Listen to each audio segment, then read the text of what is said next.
FPS Win. Written by 嘟嘟雪球 Chapter 246. The Shadow Legion collapsed. In fact, from beginning to end, the Dongfeng Corps did not have any direct conflict with the main force of the Shadow Corps in Jingdong, but the Shadow Corps still collapsed. Because after the Dongfeng Corps' decisive and terrifying anti-traitor operation, the entire Jingdong immediately fell into an atmosphere of panic.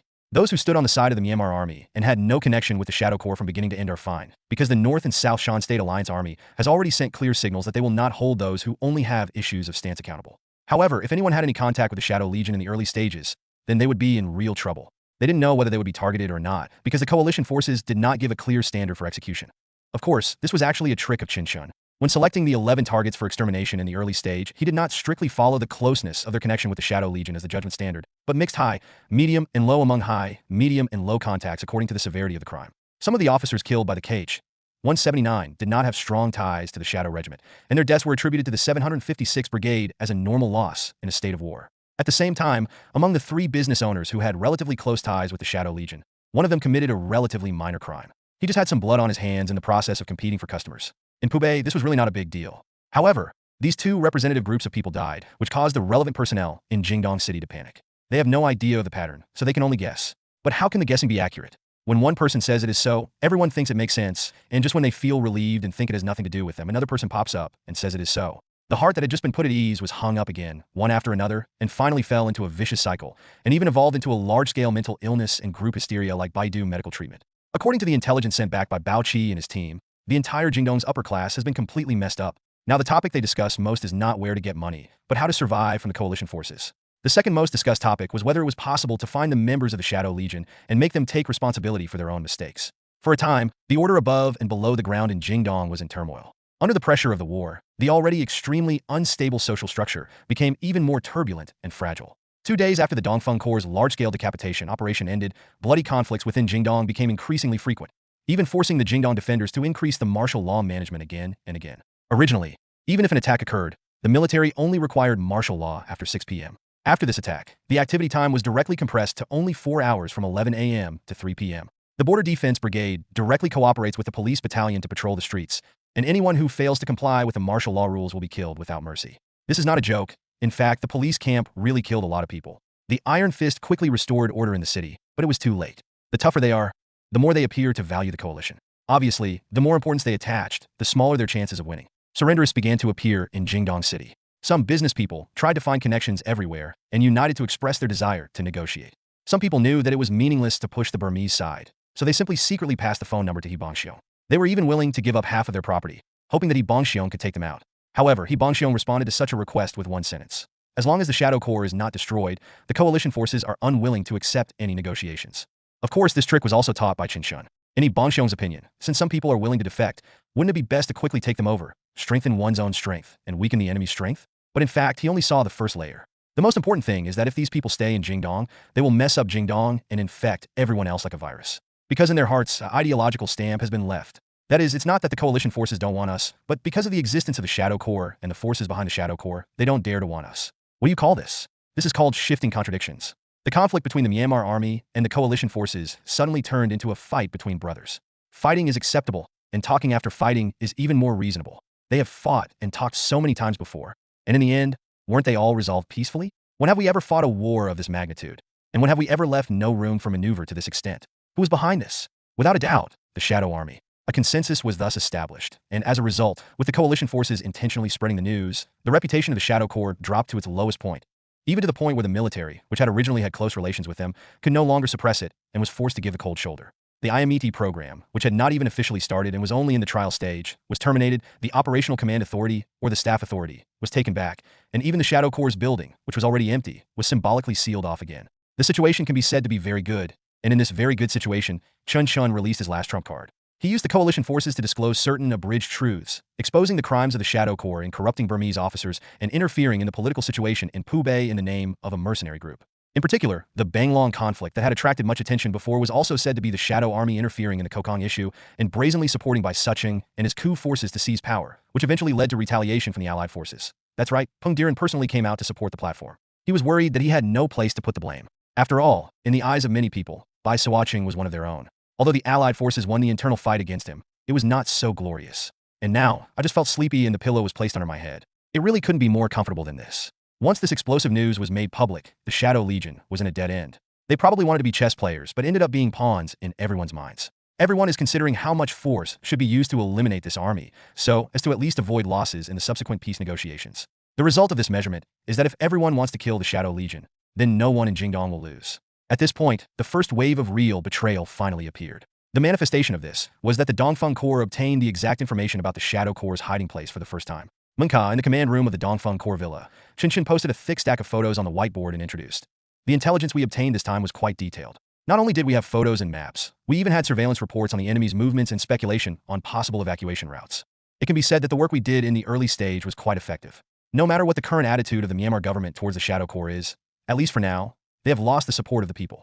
This shows that most of the time, the public is short-sighted, or should we say practical. They can't see too far ahead, but they know exactly what they will do to die and what they will do to live.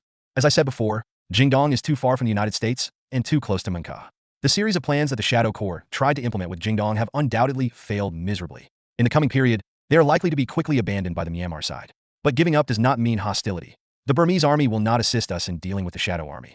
The limit they can do is to not interfere. So, what we need to do is actually quite clear.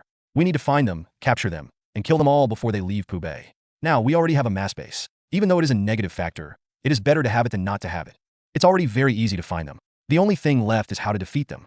Hearing Chen Chen's words, all the core group members couldn't help but smile. Of course, it wasn't because of the Shadow Corps' current predicament, but in Chen Chen's description, the term negative mass base was really funny. When other people do mass work, they distribute money, food, and land. What about you?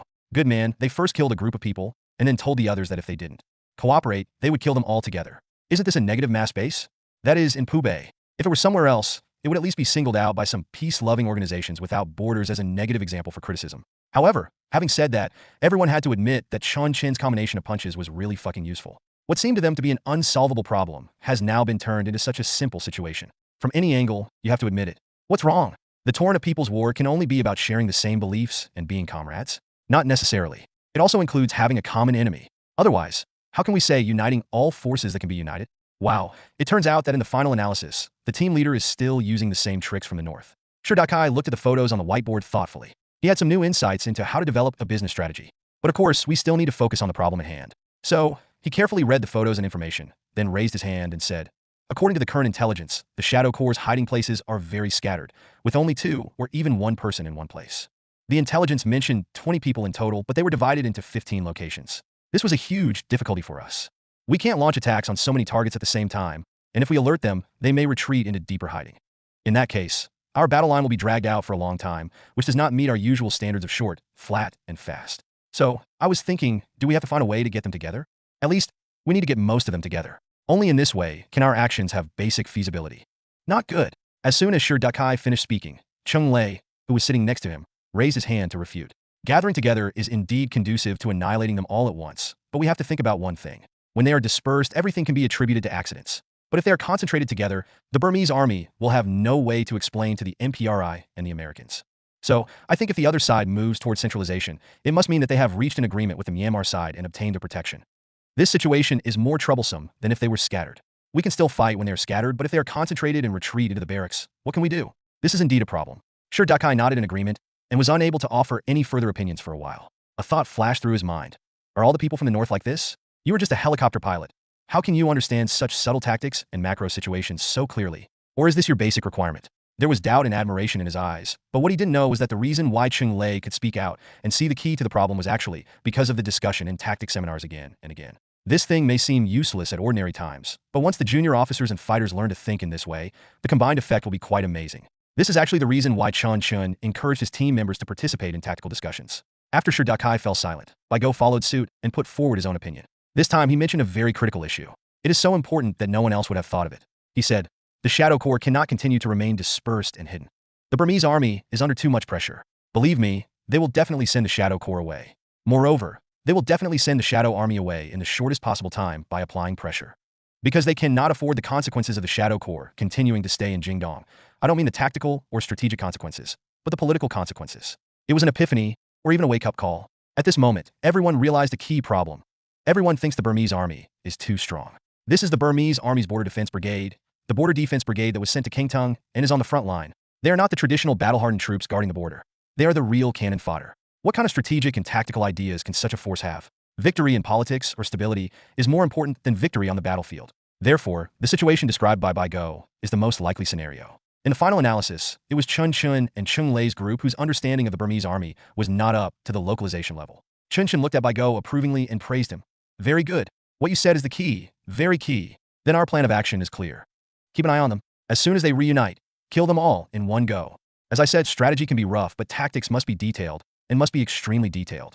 Based on the general judgment that the Burmese army must send away the Shadow Corps, Chen Chen arranged a series of pre-war preparations in the following period of time. First, the 4 team members lurking in Jingdong City changed their identities, changed their appearance, and became active again. With the help of the only 4 hours during the martial law, they spent 3 days to explore most of the possible evacuation routes. The air route was originally the first one to be ruled out, but after careful consideration, Chen Chen listed the civil aviation evacuation as the most likely route to be implemented. The reason is very simple. Jingdong has an airport and civil aviation, and there are planes stranded at the airport right now. With the two sides fighting to this point, closing civil aviation airports is an inevitable strategy, and it has actually been implemented for several months. However, you cannot assert that the Myanmar side will not send the Shadow Army away in the name of evacuating overseas Chinese. Once this plan is implemented, the Dongfeng Corps will be faced with an extremely complex combat situation. We must be careful not to use the right weapon. If the other party is mixed with other civilians who need to be evacuated, we will have no choice but to fight. Therefore, intelligence work must be done in advance. In case the other party has any intention of mobilizing civil aviation, plans must be made in advance to intercept the Shadow Corps outside the airport. This work is very complicated and requires a lot of experience and talent because it involves the level of highly confidential military secrets. Even with the help of Xiaoyu, it is impossible to obtain accurate information within the timeliness required by the Dongfeng Corps. Therefore, in order to ensure the saturation of surveillance, Chen Chen did not hesitate to ask for Jiang He from Bao Xiaomei and sent him to Jingdong. The process was quite tortuous, but the more tortuous it was, the more it showed that Jiang He was really an expert in intelligence. He prepared an identity for himself as a wandering monk, relying on his experience studying Buddhism after his daughter's death and his Thai language skills. He prepared his ordination certificate and pretended to be a pure monk who was completely unconcerned about the outside world, devoted himself to hard practice, and had no perception of the so-called war situation. He swaggered through the defense zones of the 3 parties and went directly to Jingdong, settling in a temple where he had stayed before. What Vajankan Buddhist temple? In fact, he had never lived here before, and all his memories of this Buddhist temple came from the White Dog. Because this Buddhist temple was once one of the bases of the Lion Corps. That's right, he really organized and mobilized all available information resources in a very short time and gathered them into a tenacious main line. This kind of ability is really impossible to achieve without some talent. After entering Jingdong, Jiang He quickly started his work. Unlike Bao Qi and Seng Yi, who were staring at the airport and the oil depot, he was staring at the buses, hotel laundries, and housekeeping companies. Needless to say, the bus is aimed at personnel transportation.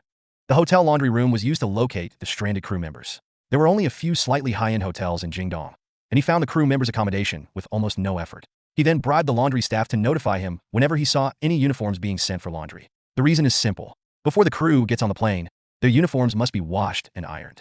The third one is aimed at male crew members. This is an extension of the second line of surveillance. The crew members of the 2 stranded planes were half male and half female. They had been in Jingdong for several months and could not stand the loneliness. The homemade service provided by the so-called housekeeping company is an unspoken rule. By keeping a close eye on them, you can get more first-hand information. Of course, in addition to these 3 main lines, he also took a series of actions to obtain information for cross-verification. When this series of strategies reached Chen Chen, even he, who was well-informed, felt astonished. Because Jiang He has really taken open-source intelligence to the extreme. The granularity of his combined punches was even not inferior to some closed-source intelligence obtained at great risk. Because of his arrival, the Dongfeng Corps formed a closed-loop monitoring of the civil aviation evacuation routes, and monitoring of other aspects was naturally handed back to Bao Qi and others. Because the routes by land and water are narrow and short, and the number of people that can be evacuated at a time is limited, it is basically impossible to have the problem of being cautious. As long as you control the commanding heights and keep an eye on a few docks and small roads, you can basically respond in a timely manner. With 3 routes blocked, the last and most covert route left is to break out in a dispersed manner. Yes, the Myanmar army wants to send away the Shadow Corps, but this sending away is just an abstract concept, not a real sending away. Therefore, it is still possible for these people from the Shadow Legion to evacuate in groups of 1 to 2 people. However, they can evacuate Jingdong separately, but they cannot evacuate all the way out of Myanmar because they are not local Burmese. No matter how familiar they are with the terrain, if they cannot act in a unified manner, the risk of exposure will only increase, not decrease, as time goes on. Chen Chen judged that they must set up a gathering point, and the distance of this gathering point must not be too far from Jingdong. That's easy. We were all taught by the same master, and we can only work on the map. If you can think of a rally point, can I think of one? Chen Chen drew 50 possible rally points of varying sizes around Jingdong based on the deployment of both sides, surrounding traffic conditions, terrain, and hydrological factors. Then he asked He Bangxiong to assign 50 militiamen to be deployed at these rally points to wait for the opportunity. He didn't expect these people to be able to hold off the Shadow Legion, not even for a second. Because as long as they see the signs of the Shadow Corps gathering, the Mi-171sh of the Dongfeng Corps will pounce on their heads from Mingbin within 20 minutes. How far can they get in the jungle in 20 minutes? Not everyone is Linhe. At most, they're only 300 or 400 meters. If they really lose them by then, the worst that could happen is to implement Li Bang's plan and hang some gasoline barrels and drop them down. Everything is ready. And taking advantage of the opportunity when the situation in Jingdong further shrinks and deteriorates, Chen Chen seizes the time and begins special training for the Dongfeng Corps members in rappelling. Because this time we are really going to launch an aerial attack. He did not specifically pick out the core group for training, but instead eliminated several people in the core group at the beginning. White dogs have mild fear of heights, which is little impact, but is difficult to correct in the short term, so they should be eliminated directly. Shidukai, one of the most stable snipers in the team, along with Yang Shu, might as well not get off the plane. Linny's technical level is basically up to standard, but he lacks battlefield experience and has not completely overcome his fear of bullets, so he really cannot rappel. After a round of selection, the Dongfeng Corps picked out 6 people, including Chen Chen, to enter the real rappelling training phase. After the training began, another person was eliminated because of his large body size. Because according to Chen Chen's idea, in extreme cases they would do jungle rappelling like those guys in Brazil, so it would be easier to operate if they were thinner and more flexible. After the members were selected, the 5-member rappelling team entered into almost endless training. The intensity of the training was so great that Chen Chen could hear the sound of helicopters in his dreams. According to the standard rappelling training manual, a team must undergo at least 3 months of training before they can master rappelling. But Chen Chen did not have that much time, so from the beginning he applied a classic idea that was listed as a teaching plan by a fire brigade in the north. Practice rappelling from buildings first, and then when conditions are right, go directly to the helicopter. The two are so similar that even the Mi-171 helicopter is exactly the same. Judging from the results of the training, there is a reason why this idea was included in the teaching plan. On the last day of training, when Chen Chen led the team to slide down quickly from the Mi-171sh, all members of the Dongfeng Corps were stunned by their smooth movements. This made Chen Chen feel a little proud. Hey, who said that people can't be trained? Isn't this trained? I don't ask to be the best. In a high-intensity and high-motivation environment, can't I even train to an average level? Looking at the white dog standing on the ground and sighing, Chen Chen couldn't help but laugh. He crossed his arms to signal the helicopter to land, then turned to the white dog and asked, "Why, do you want to try it too?" The white dog was stunned for a moment, but finally shook his head. "Forget it. There will be plenty of opportunities to practice in the future. This time we are going to fight, so I won't hold you back. But the rappelling is really cool. This is one of the most representative scenes of special operations in the eyes of many people, including me. That must be cool." Chen Chen nodded slightly and continued. "All tactics that can truly form combat effectiveness are very cool. In fact, they don't need to be so exaggerated. If one day we have the opportunity to overlook a real light infantry peak showdown from a high altitude, you'll find that the impact brought by such tactics is much stronger than helicopter rappelling. Every deployment of a firepower point, every alternating cover, every insertion and maneuver, sometimes it is as precise as an engineering machine. Forget it, let's not talk about this. I asked you to prepare the equipment. Are you ready?" "I'm ready," White Dog quickly replied. 2 RPDs with shortened barrels and backpack magazines. Each holds 600 rounds. I've tested them. Their accuracy is poor, but their suppression power and flexibility are amazing. Moreover, the sustained firing capability is very strong. I personally feel that it can make up for the problem of insufficient range suppression of the PKM we are currently using. That's good. Chen Chen nodded slightly and breathed a sigh of relief. In fact, in some film and television dramas, whether it is shortening the gun barrel or rubbing the bullet by hand, it can be regarded as a typical mistake made by ignorant screenwriters. Needless to say, the latter, after rubbing the bullet head with the hand, due to the problem of rifling pitch, may even cause the bullet to fly out sideways, while the former will greatly reduce the accuracy of the firearm, even to the point where it is impossible to aim. But everything is not absolute. Some operations that seem outrageous can sometimes actually find suitable scenarios for them. For example, the jungle confrontation between the Dongfeng Corps and the Shadow Corps is very likely to occur. The two corps cannot be said to be evenly matched because the individual combat capability of the Dongfeng Corps is actually weaker than that of the truly professional Shadow Corps. Under such circumstances, it would be impossible for the Dongfeng Corps to use the same tactics of penetration, interception, and surprise attack as it did when it defeated the Border Defense Battalion in Hanyang before. The most likely scenario is a dogfight, in which the two fighters test each other under the cover of helicopters, make brief contact, and then quickly disengage. Under such circumstances, the Dongfeng Corps' demand for mobility and firepower density becomes particularly critical. In the jungle, the effectiveness of explosive weapons is greatly reduced. Therefore, in order to increase the firepower of the Dongfeng Corps, they can only rely on machine guns. A machine gun that is light, powerful, and capable of sustained suppression fire for a long period of time. Retreating machine guns. In other words, the truncated RPD was used as a retreat machine gun. The so-called retreat machine gun concept refers to the machine gun that plays the role of fire suppression in the central stripping tactics. The most typical representatives are the American M249 and the M23 door machine gun system during the Vietnam War. The M249 is a new thing. The entire Dongfeng Corps only got one before, and its firepower is obviously insufficient. The M23 has been eliminated long ago, And that thing is also very heavy, and is actually not that easy to use. There is only one retreat machine gun that has been truly proven on the battlefield and can produce amazing results, and that is the RPD with a cut-off barrel and no sights. The firepower of this thing is so fierce that you have to hold the trigger until you finish firing a box of bullets, and its suppression power is so strong that the Americans had to snatch their own MACVSOG note to use it. Although it is only an emergency product, it is really suitable for use by the Dongfeng Corps under the current circumstances. Once this thing is done, Chen Chen's confidence will increase significantly when facing the Shadow Legion. He cast an admiring look at the white dog again and said, "You have performed well recently and have made great progress." The white dog chuckled and replied, "I learned all this from the captain. We still have time in the next 2 days. I plan to check the equipment again. If there is anything else that needs to be added, it's still not too late."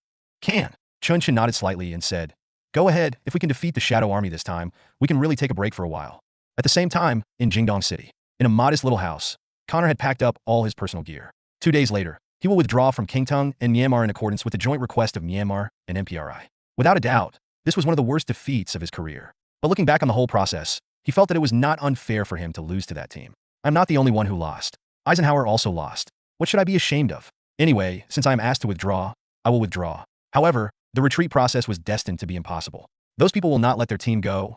They will definitely catch up with them. As long as the two sides meet, it is destined to be a life and death struggle. But, fortunately, I have prepared for such a battle. MACVSOG, Military Assistance Command Vietnam, Studies and Observation Group.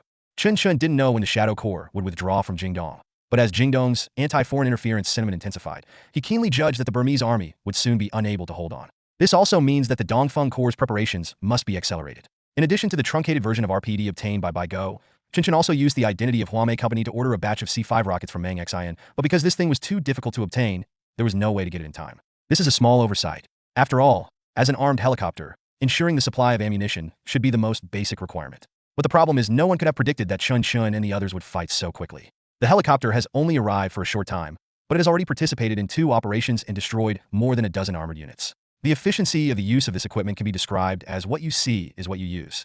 Therefore, Chen Chen no longer had any hope for the new rockets. In the end, he started with individual equipment and replaced all the 7.62 by 39mm bullets of the Dongfeng Corps with 7N23 bullets with stronger penetration to replace the original M43 bullets, and even some of the main shooter's bullets. Chen Chen simply got the BZ model armor-piercing incendiary bullets previously produced in Yugoslavia. As for the 7.62 by 54mm caliber used by the machine gun, it is naturally equipped with B-32 armor-piercing incendiary bombs. The quantity of this batch of bullets is not too large, but it is really shockingly expensive in Pubei. A 7N23 bullet costs nearly $6, and a BZ is as high as $11. The B-32 is cheaper, only $5. The role of supply and demand in the market can be said to be fully demonstrated. The M61 armor-piercing bullet used by SCAR-H is even more expensive. Huamei Trading Company searched the entire Pubei and mobilized almost all the connections that Suyu could mobilize, but in the end they only found a batch of 400 rounds of M61 and asked for a price of $40 per round. This is obviously arbitrary pricing under absolute monopoly and has nothing to do with the market. The Dongfeng Corps has 4 SCAR-HS, which means that each of the 4 precision shooters can fire only 100 rounds. You say it's not enough, but it's barely enough. But if you say it is enough, it seems a bit far-fetched. This problem made Chen Chen very embarrassed. He even almost decided to let the precision shooter give up the SCAR-H that he had been training for nearly 2 months and had gradually adapted to and use the SVD again. After all, the 7.62 by 54mm armor-piercing bullets used by SVD are still very sufficient to, but at this time, good news came from Suyu. He still couldn't find the M61 armor-piercing bullet, but he found something more powerful. PI-86 armor-piercing incendiary bomb produced in Belgium. In 2010, the EU crisis intensified. Starting with the Greek sovereign debt crisis, many countries including Ireland, Spain, and Portugal fell into deficit crises.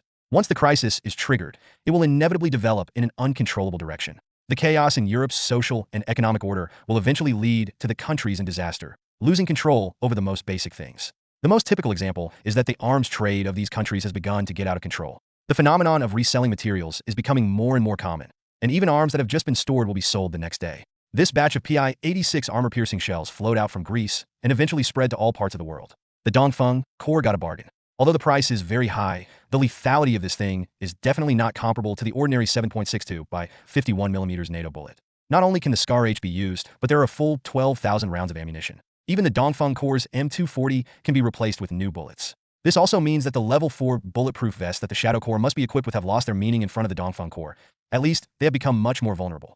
As he watched box after box of bullets being pulled back, Go's understanding of modern confrontation reached a new level. TSK, TSK, TSK. Just to fight a battle, they replaced all the bullets of the whole team. This is the first time I've seen such an operation. We have shot targets wearing body armor before, but the most we could do was say try to aim at the head. Who would have thought that there was a way to change bullets? That's because you were so poor back then. Chen Chen replied disapprovingly. This sentence made the white dog speechless. Objectively speaking, the Lion Corps was not poor. Before the Dongfeng Corps took over, they fought on and off throughout the year and still earned hundreds or even tens of millions of dollars. However, after deducting employee salaries and commissions, most of this money was used to maintain customer relationships. Some gave gifts, some offered bribes, some bought connections. And no matter how frugal they were, it was all spent in the end, and the money allocated for equipment upgrades was really pitifully small.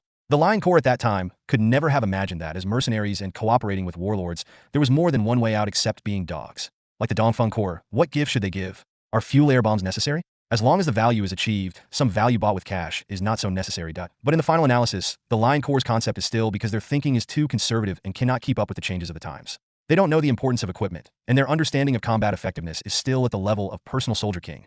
Therefore, it is inevitable that the Lion Corps will be eliminated. Even if it is not incorporated into the Dongfeng Corps, it may be swallowed up by warlords one day. After all, serving Qin with land is like adding fuel to a fire. Thinking of this, Go couldn't help but sigh. Then he said, it's not a matter of poverty. It's mainly a matter of vision. You said these bullets are very expensive, but that's not the case. PI-86, more than 10,000 rounds, the total price is just over 200,000 US dollars. It is affordable. However, we really didn't have this concept at that time.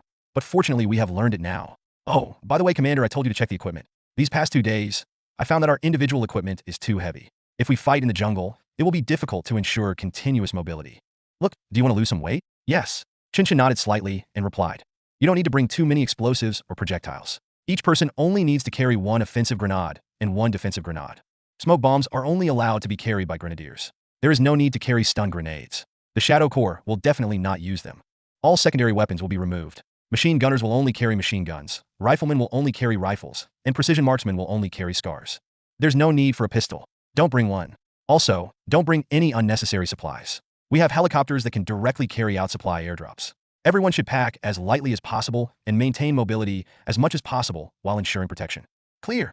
Go nodded immediately, while Chen Chen turned around and continued to test the new armor-piercing shells with others. The effect was very good. There were even several times when a shot from the Scar H directly penetrated the bulletproof vest. Under such armor-piercing firepower, the Shadow Corps is really going to suffer. Chen Chen nodded with satisfaction, and at this moment, his phone rang. The caller was Jiang He, who brought new information. A civilian airliner is likely to take off in a day, but this is most likely a tactic to confuse the enemy. This was because a member of the Shadow Corps, who was originally being targeted in the city, had completely disappeared. His residence in Jingdong was deserted, leaving no trace. If he was going to take a plane, it would be unlikely for him to change his residence at this time. Then there is only one answer. The Shadow Legion has started to run away. No news came out of all the assembly points, which proved that the Shadow Corps had not run far. In other words, the Dongfeng Corps even gained itself a whole day's lead over the Shadow Corps. This is undoubtedly great news. Even the Shadow Corps themselves might not have expected that their mysterious tactics of confusing the enemy would seem like an open move to the East Wind Corps. It has to be said that if they were facing other opponents, after playing this trick, they would probably be able to escape from Jingdong smoothly and disappear from everyone's sight quietly. But unfortunately, their opponent was the Dongfeng Corps. This is the power of intelligence. Jiang He had already made his first military achievement before he even officially joined the Dongfeng Corps. According to the information he provided, everyone started to act. The team members, who had been prepared long ago, were all ready and were carrying equipment, ammunition, and other supplies onto the Mi-171 one by one. The payload of this aircraft can reach 4 tons, which means that without considering the comfort, this thing can carry at most 60 to 70 people.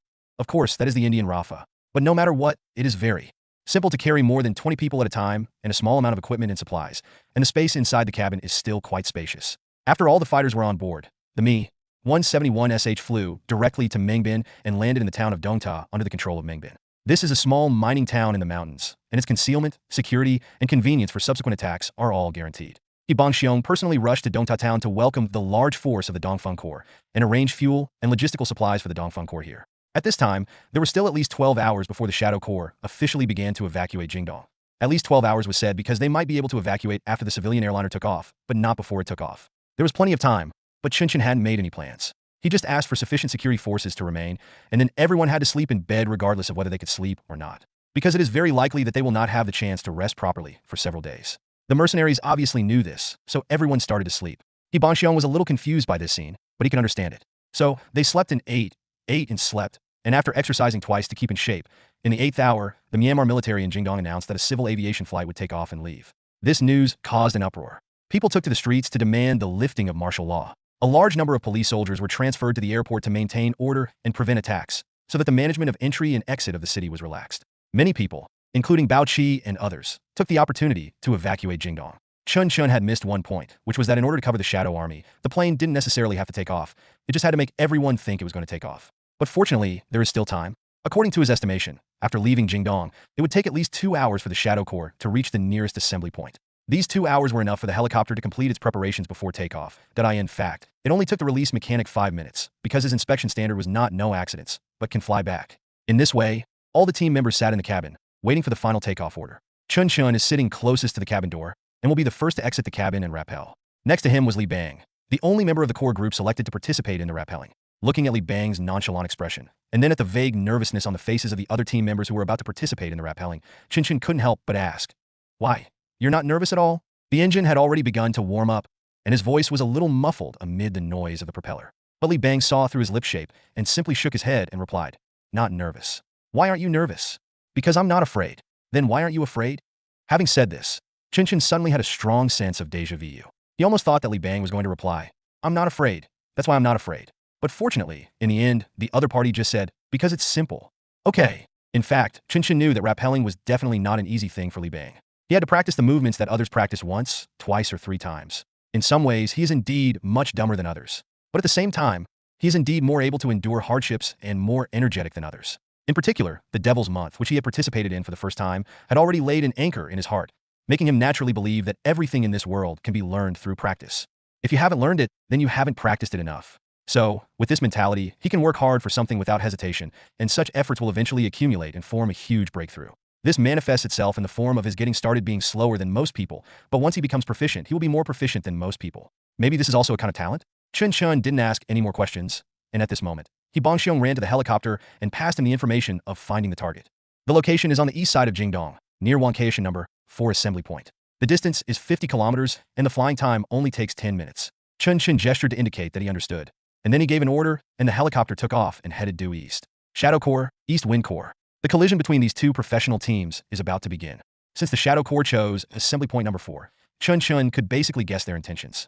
There is no doubt that they planned to cross Wankao Mountain and then go directly to Wak Town, Kong Township on the west bank of the Mekong River, where they would obtain transportation, then move along the Mekong River, past the Mingla Wharf, and enter the main channel of the Mekong River, and then go downstream along the main channel to Dakali. Chen Chen was very familiar with this waterway, because they had passed through it more than once when they fought Nuakong before. It's just that at that time our direction was basically against the current, while now the Shadow Legion is against the current. But Chen Chen knew very well that he must not let them reach the Mekong River easily. Although chasing in the river sounds exciting, in fact, the risk factor is greatly increased for the party chasing by helicopter. Since the river channel here is relatively narrow and the vegetation on both sides of the river is lush, the other party only needs to accurately control the boat and let the boat move along the riverbank, which can drag the high-altitude reconnaissance into a rather embarrassing situation.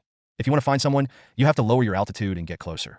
But once the altitude decreases and the distance shortens, the helicopter becomes a moving target for them. Chen Chen didn't know what weapons the Shadow Legion had, but he was not willing to take the risk. What if they have deployed an assault boat with anti-aircraft guns here? No, they don't even need anti-aircraft guns. Just a fishing boat with a 12.7mm heavy machine gun can cause great trouble to us. It would be fine if we can't catch up with them, but it would be ridiculous if the plane was destroyed and everyone on board died. So, Chen Chen's strategy was simple: call for support.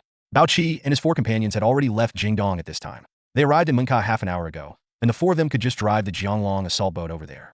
It will take 5 hours, which means that Chen Chen needs to delay the Shadow Legion for at least 3 hours, because at the fastest speed, it will take more than 2 hours for them to cross the jungle and reach Wak Town. Everything is clear now. What we need to do next is to get in front of their path and stop them with the gun in our hands. After 8 minutes of flight, Chen Chen and his team have arrived above assembly point number 4. Looking down from the height, they can see a particularly prominent big tree, which is the sacred tree where people from nearby villages often come to pray for blessings. It is precisely because of this easily observable feature that this place was chosen as the assembly point. But now, there was no one near the assembly point. Even through the thermal imaging equipment on the helicopter, Chen Chen did not see any trace. This is common, but also unusual. This is common because thermal imaging is not really all-powerful in a jungle environment. Overly dense branches and leaves will block the transmission of infrared signals.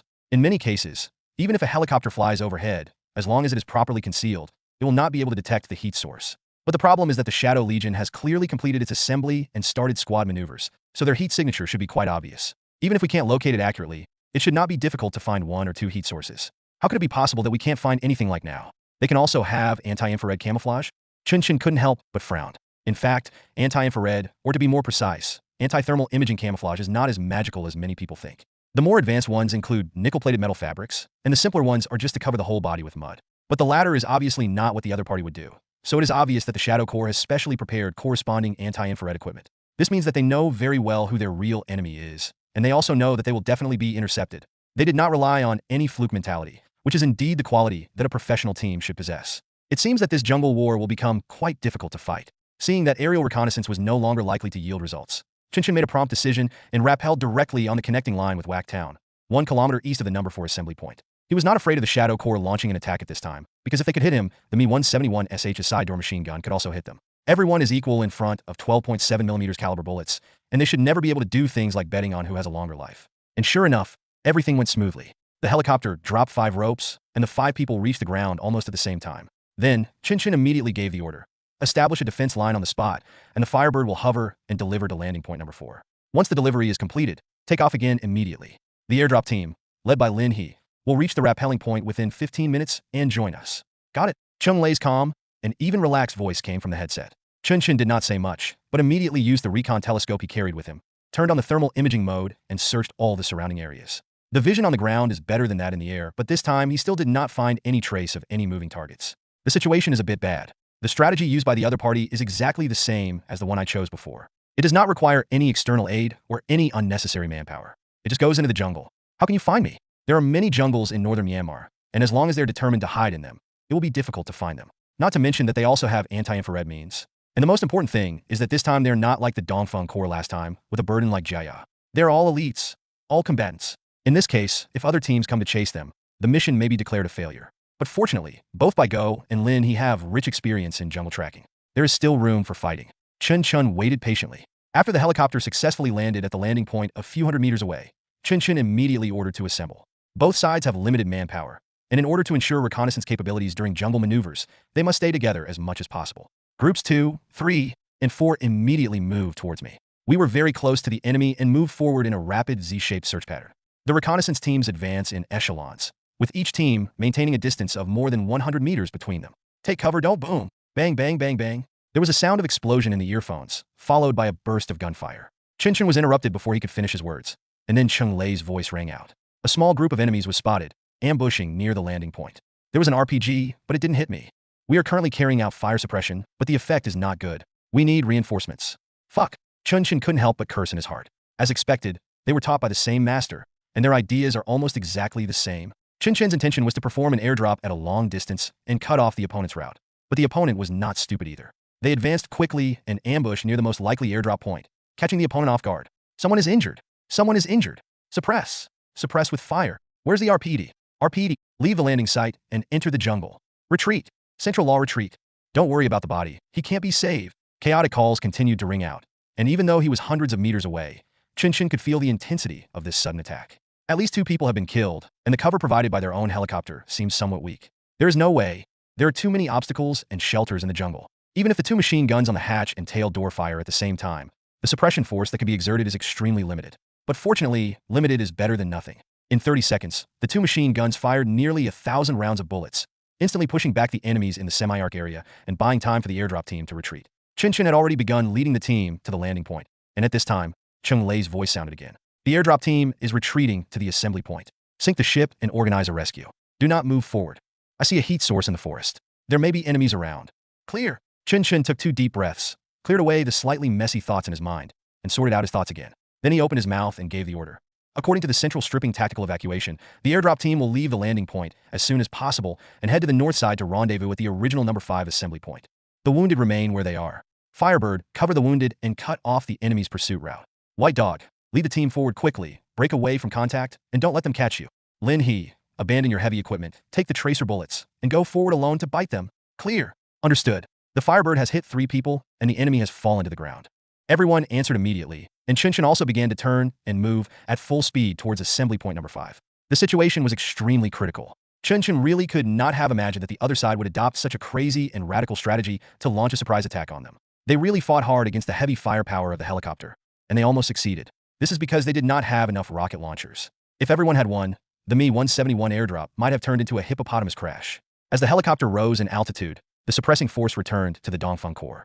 Bullets rained down like a storm, and Shirdai also set up his M82A1 at the hatch. With the help of the thermal imaging sight, he captured the heat source in the jungle, found the enemy who was shooting, and shot him into pieces. The .50 bullet could completely ignore the defense of the heavy bulletproof vest worn by the opponent. With this iconic gunshot, the pressure faced by the entire Dongfeng Corps suddenly decreased. The RPD kept firing, and the flying bullets limited the enemy's pursuit speed. Under the leadership of White Dog, all members of the airdrop team moved through the forest at a speed that no other team could achieve. The airdrop team is basically safe. As for the sunken ship, should the Firebirds stay near the airdrop point and look for an opportunity to launch a rescue operation? Stay where you are and organize rescue as soon as possible. Who's there? Chen Chen answered decisively, and a moment later, a hoarse voice came from the headset. I am Scythe. I am here. Smoker was killed. Old Hang was seriously injured, and I and Jiguan were slightly injured. I'm bandaging it. Jiguan is on guard. Save Lao Jiao immediately. Understood. Hold on and wait for reinforcements. The enemy's position has been exposed, and they will retreat soon. Number 3. Locate the wounded and throw smoke bombs to the enemy and friendly lines for cover. Clear. Sure, Dakai answered calmly, and then one smoke bomb after another was thrown. This sudden anti-ambush operation finally came to an end. The gunfire stopped, and it was obvious that the enemy had completed its withdrawal. Extremely decisive, extremely quick, and extremely resolute. In just one encounter, our side lost 4 people.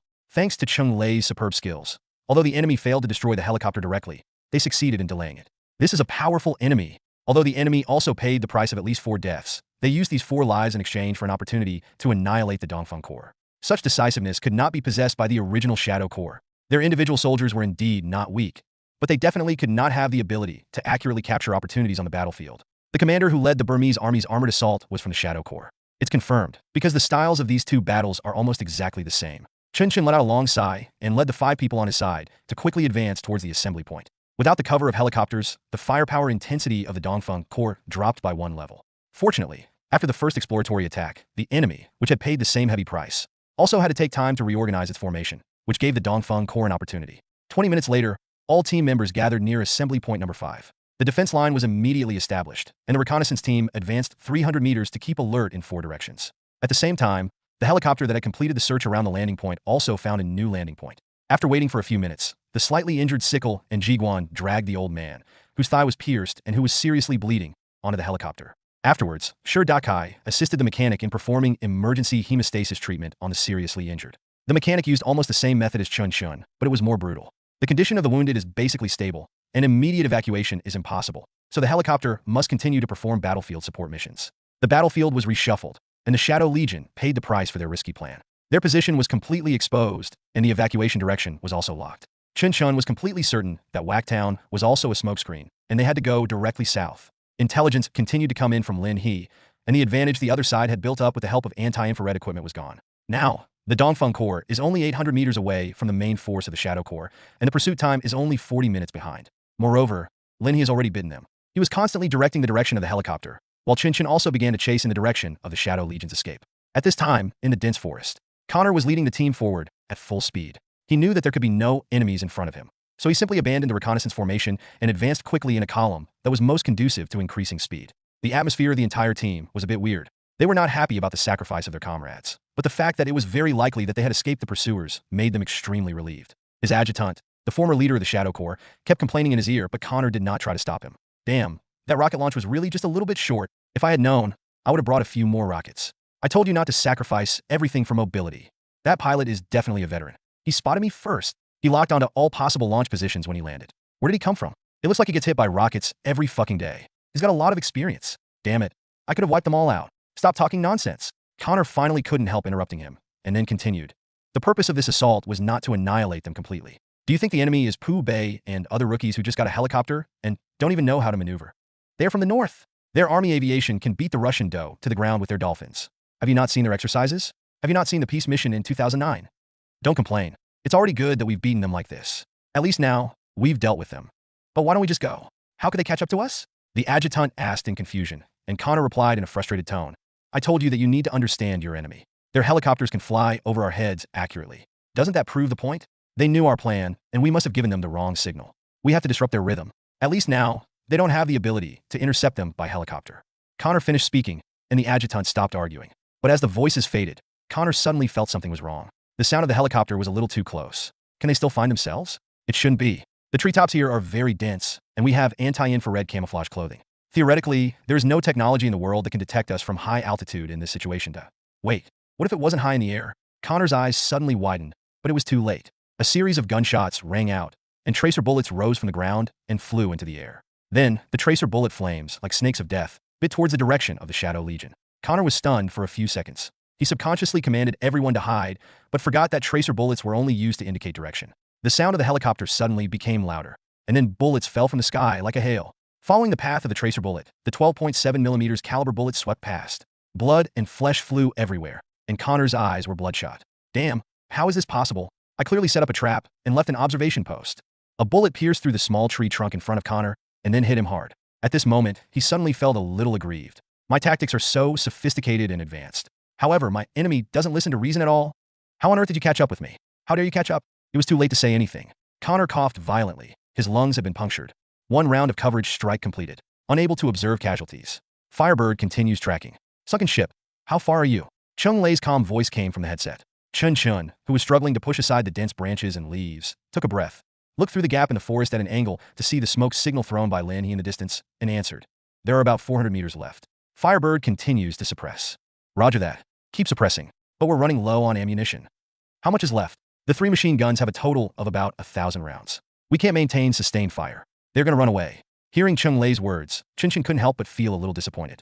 A precise fire strike was unable to completely wipe out the Shadow Legion. Of course, there is nothing strange about this. After all, the top-down attack effect of the helicopter has been greatly reduced, not to mention that the opponent has anti-infrared means, which makes it impossible for the helicopter to carry out accurate shooting. Linny's guidance has played a huge role. If there were no tracer bullets to indicate the enemy's position and basic formation, let alone a helicopter, even if you had 10 warthogs, they might not be able to wipe out the enemies within an area of tens of thousands of square meters. Therefore, this attack was quite successful, except that it lacked a bit of luck. So Chen Chen stopped struggling and turned to Lin He and asked, Number 5, can you continue tracking? I was looking for it, but the other side threw a lot of smoke bombs and I was surrounded. I don't know where they're going to evacuate. It will take time. How many of the other side are still alive? It seems that there are less than 10 people. At least half of them have been killed. 10 people. In addition to the 4 people who died at the airdrop point, early intelligence showed that more than 60% of the approximately 25 members of the Shadow Corps had suffered casualties. This means that there is absolutely no way the opponent can organize a systematic counterattack, and what follows is pure cat and mouse play. But the problem is that sometimes it is not easy for a cat to catch a mouse. This jungle is too big. If the other party is determined not to resist anymore, it will be a bit difficult to find them. Can only rely on Lin He. So, nothing must happen to him, no matter what. So Chen Chen immediately gave the order. Number 5, stay where you are, stay hidden, and wait for support. Clear. Lin He did not refute, nor did he try to be stubborn. This was the most important thing that the previous battle taught him. No matter what time, always put the commander's orders first. After receiving his answer, Chen Chen breathed a sigh of relief. He led the team and began to continue chasing in the direction of the Shadow Legion.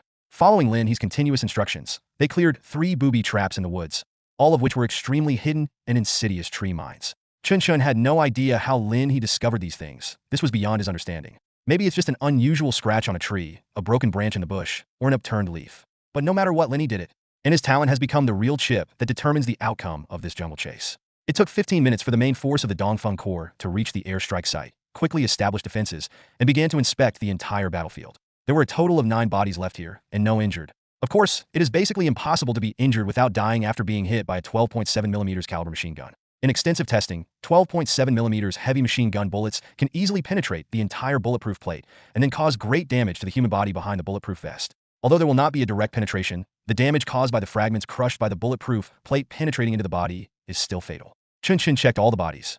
Most of them were shot in the torso. 2 people had their thighs broken, and 1 person was unlucky enough to be shot in the head, leaving only a headless body. Among the 6 people in the middle of the torso, 4 were probably hit in the chest and died on the spot, and the other 2 died of suffocation caused by open pneumothorax and rupture of large blood vessels. The casualties at the scene seemed reasonable, but Chen Chen always felt something was wrong. After making sure the scene was safe, he called Lin He over and asked him to check the surrounding area for traces. After checking, he indeed found that disharmony. Here and here, these 2 places should have been visited by wounded people. Lin He pointed to a tree trunk pierced by a bullet and an inconspicuous bloodstain on the ground, and continued to explain. Number 4, look, the bullet must have penetrated the tree trunk and then hit the enemy behind it, right here. The plants on the ground showed signs of being crushed, stepped on, and fallen. After being shot, the man leaned back against a tree trunk, but there was no blood on the trunk. That means he wasn't penetrated. With the double blocking of the tree trunk and the bulletproof vest, he was probably injured, but not too seriously. At this point, Lin He paused for a moment, then continued after careful recollection. They must have taken a few wounded people away. I heard them shouting for help in English. And here the bullet went straight into the ground, but because of the angle it bounced back and hit someone. If you push aside the leaves, you can see where the bullet went through. Following the direction of Lin He's finger, Chen Chen pushed aside the bushes and indeed saw a bullet tunnel near the ground. The fragile herbs were broken and drooped to the ground as if they had been cut by a blunt sickle. So, the enemy's casualties are 11 people, and the number of people who are still capable of fighting should be less than 10. The lightly wounded are a burden, and their movement speed will be slowed down, which is good news for us. The white dog at the side spoke thoughtfully, while Chen Chen shook his head and replied, "This is not good news." When more than half of their troops had been killed, they still wanted to take along the lightly wounded.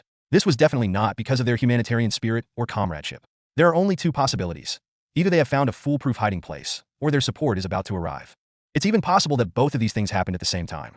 Hearing his words, Go reacted instantly. Yes, no matter how powerful the Shadow Legion's background is, it is ultimately just a mercenary organization in terms of organizational form. And a mercenary organization will not risk its own life to save the lives of others. If they really save someone, it must be because they thought they could be saved. The situation changed again, and the speed of the change was so fast that even the white dog could hardly keep up. He looked at Chen Chen and asked, "What should we do? Should we continue chasing?" "We must keep chasing, and quickly." Chen Chen answered decisively, and then continued, "I don't believe there is any place in this jungle where they can hide. As long as they are still in the jungle, we will definitely catch up with them. Team 4, cooperate with Route 5 to conduct reconnaissance and track the trail. Other groups follow, and pay attention to fire cover and defend in echelons. We must move quickly and try to stop them before they reach the safe zone they have chosen." "Clear." Everyone answered together. And then Chen Chen no longer cared about the corpses, but immediately led the team out. Touching the corpse? That doesn't exist.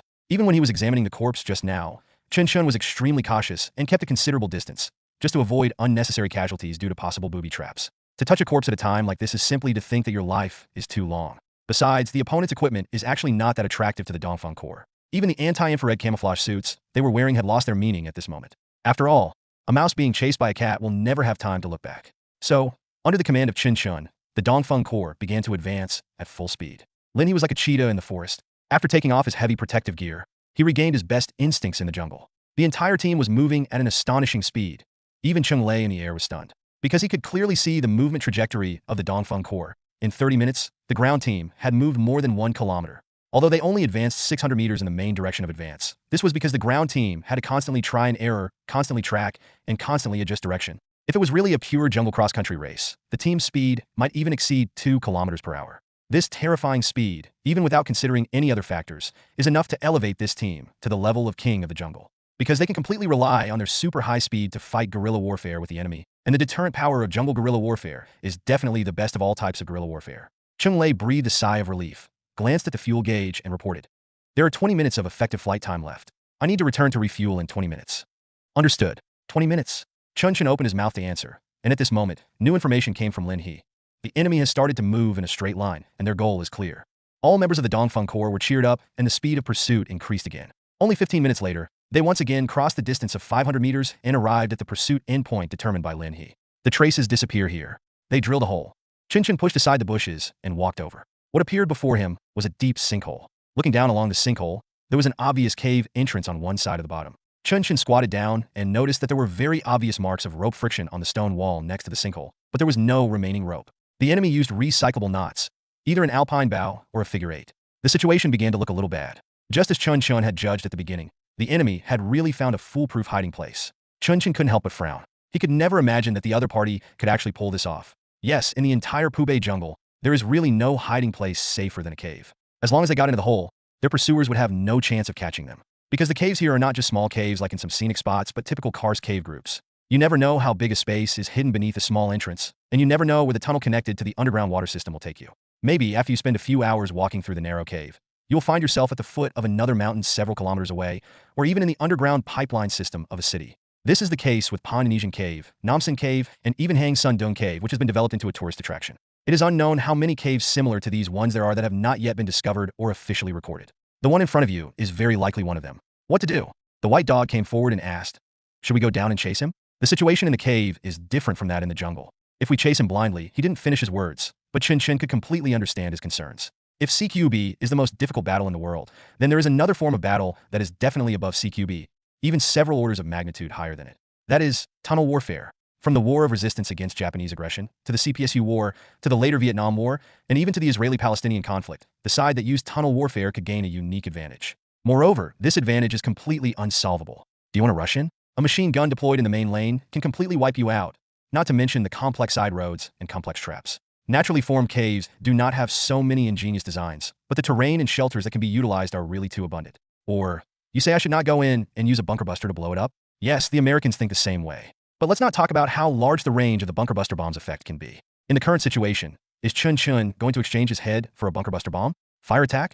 Even if you burn out the entire oil depot, you may not be able to fill the entire cave system because it is most likely connected to the underground water system. Set off smoke? If it was really a man-made tunnel, it would be somewhat feasible, but this kind of natural cave, the space inside, is conservatively estimated to be at the level of millions of cubic meters. What kind of smoke device and pump machine would you need to fill it up? Damn it. Chen Chen couldn't help but curse angrily. He was unwilling to let the Shadow Legion run away like this. But judging from the current situation, he was really helpless. So fucking insidious. It's fine for me to learn your tactics, but how can you learn ours? What do you mean by reverse Tiangang? Do you still have any shame? Chen Chen scratched his head a little irritably. At this moment, he really felt the helplessness of the Americans in the face of Vietnam. As time passed, the helicopter was forced to return for supplies and to transport the wounded. Looking at the quiet, dark, bottomless hole, Chen Chen couldn't help but have a thought.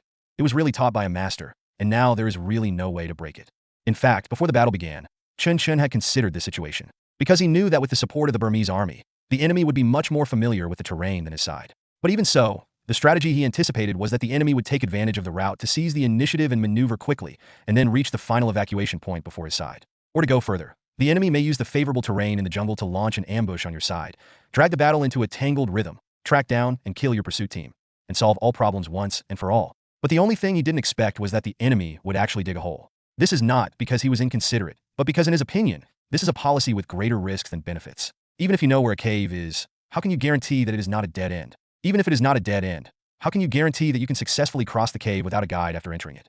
No commander would be stupid enough to make such a mistake, because under the influence of these two conditions, drilling a hole is actually equivalent to suicide with a high probability.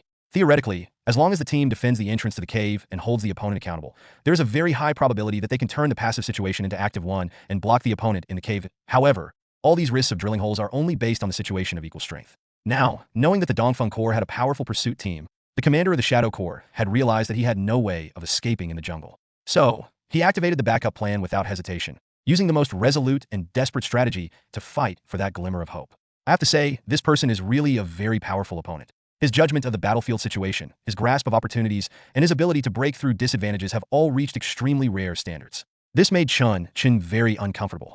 He had tried his best to mobilize all resources and use local advantages to reduce the opponent's space for maneuvering as much as possible. But in the end, the opponent actually pulled out an impeccable underground warfare trick, blocking all the means he had prepared. In a sense, Chen Chen felt that he was playing a game with himself. Because if you put yourself in his shoes, the strategy he would adopt is almost exactly the same as his opponent's. Looking at the people on guard beside the Tianking, Chen Chen took a deep breath and asked Bai Go, "You guys have been around Jingdong a lot before. Do you have any impression of this cave?" Hearing Chen Chen's words, Bai Go shook his head and replied, "I don't have any impression. Our main range of activities is still in Mengyang.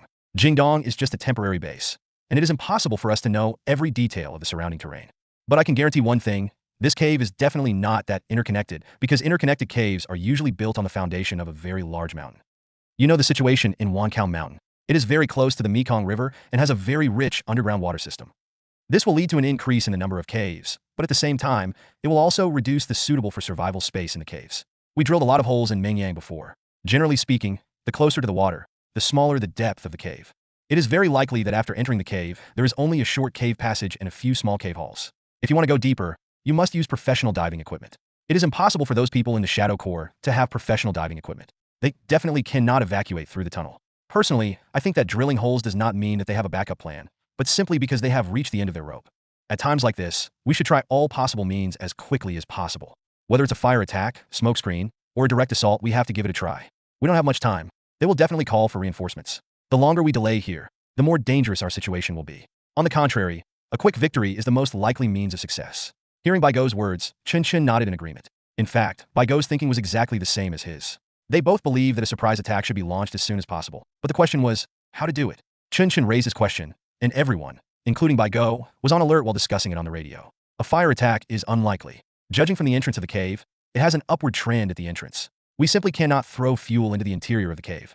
It's not impossible, but people have to go in. Why use fire if they want to get in? Just attack directly. Where's the water pump spraying gasoline? Stop talking nonsense. The situation this time is different from the last time. Due to the terrain conditions, most of the liquid fuel will flow back to the cave entrance. Not to mention the danger to ourselves, the effect will be greatly reduced.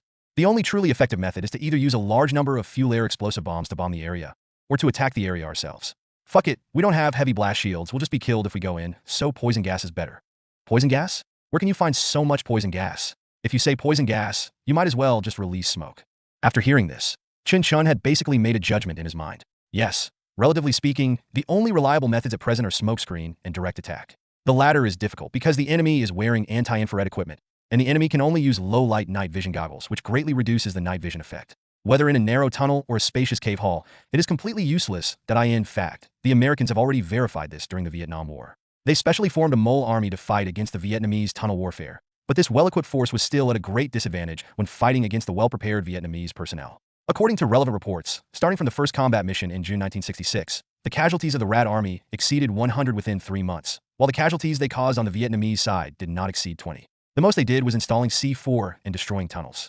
And even with this goal, they did not accomplish it very well because in the following year, the Vietnamese tunnel system, represented by the famous Siu Chi tunnels, continued to expand, and the total scale even doubled compared to before the establishment of the Rat Army. Therefore, Chen Chen does not intend to step on the landmine that the Americans have stepped on before.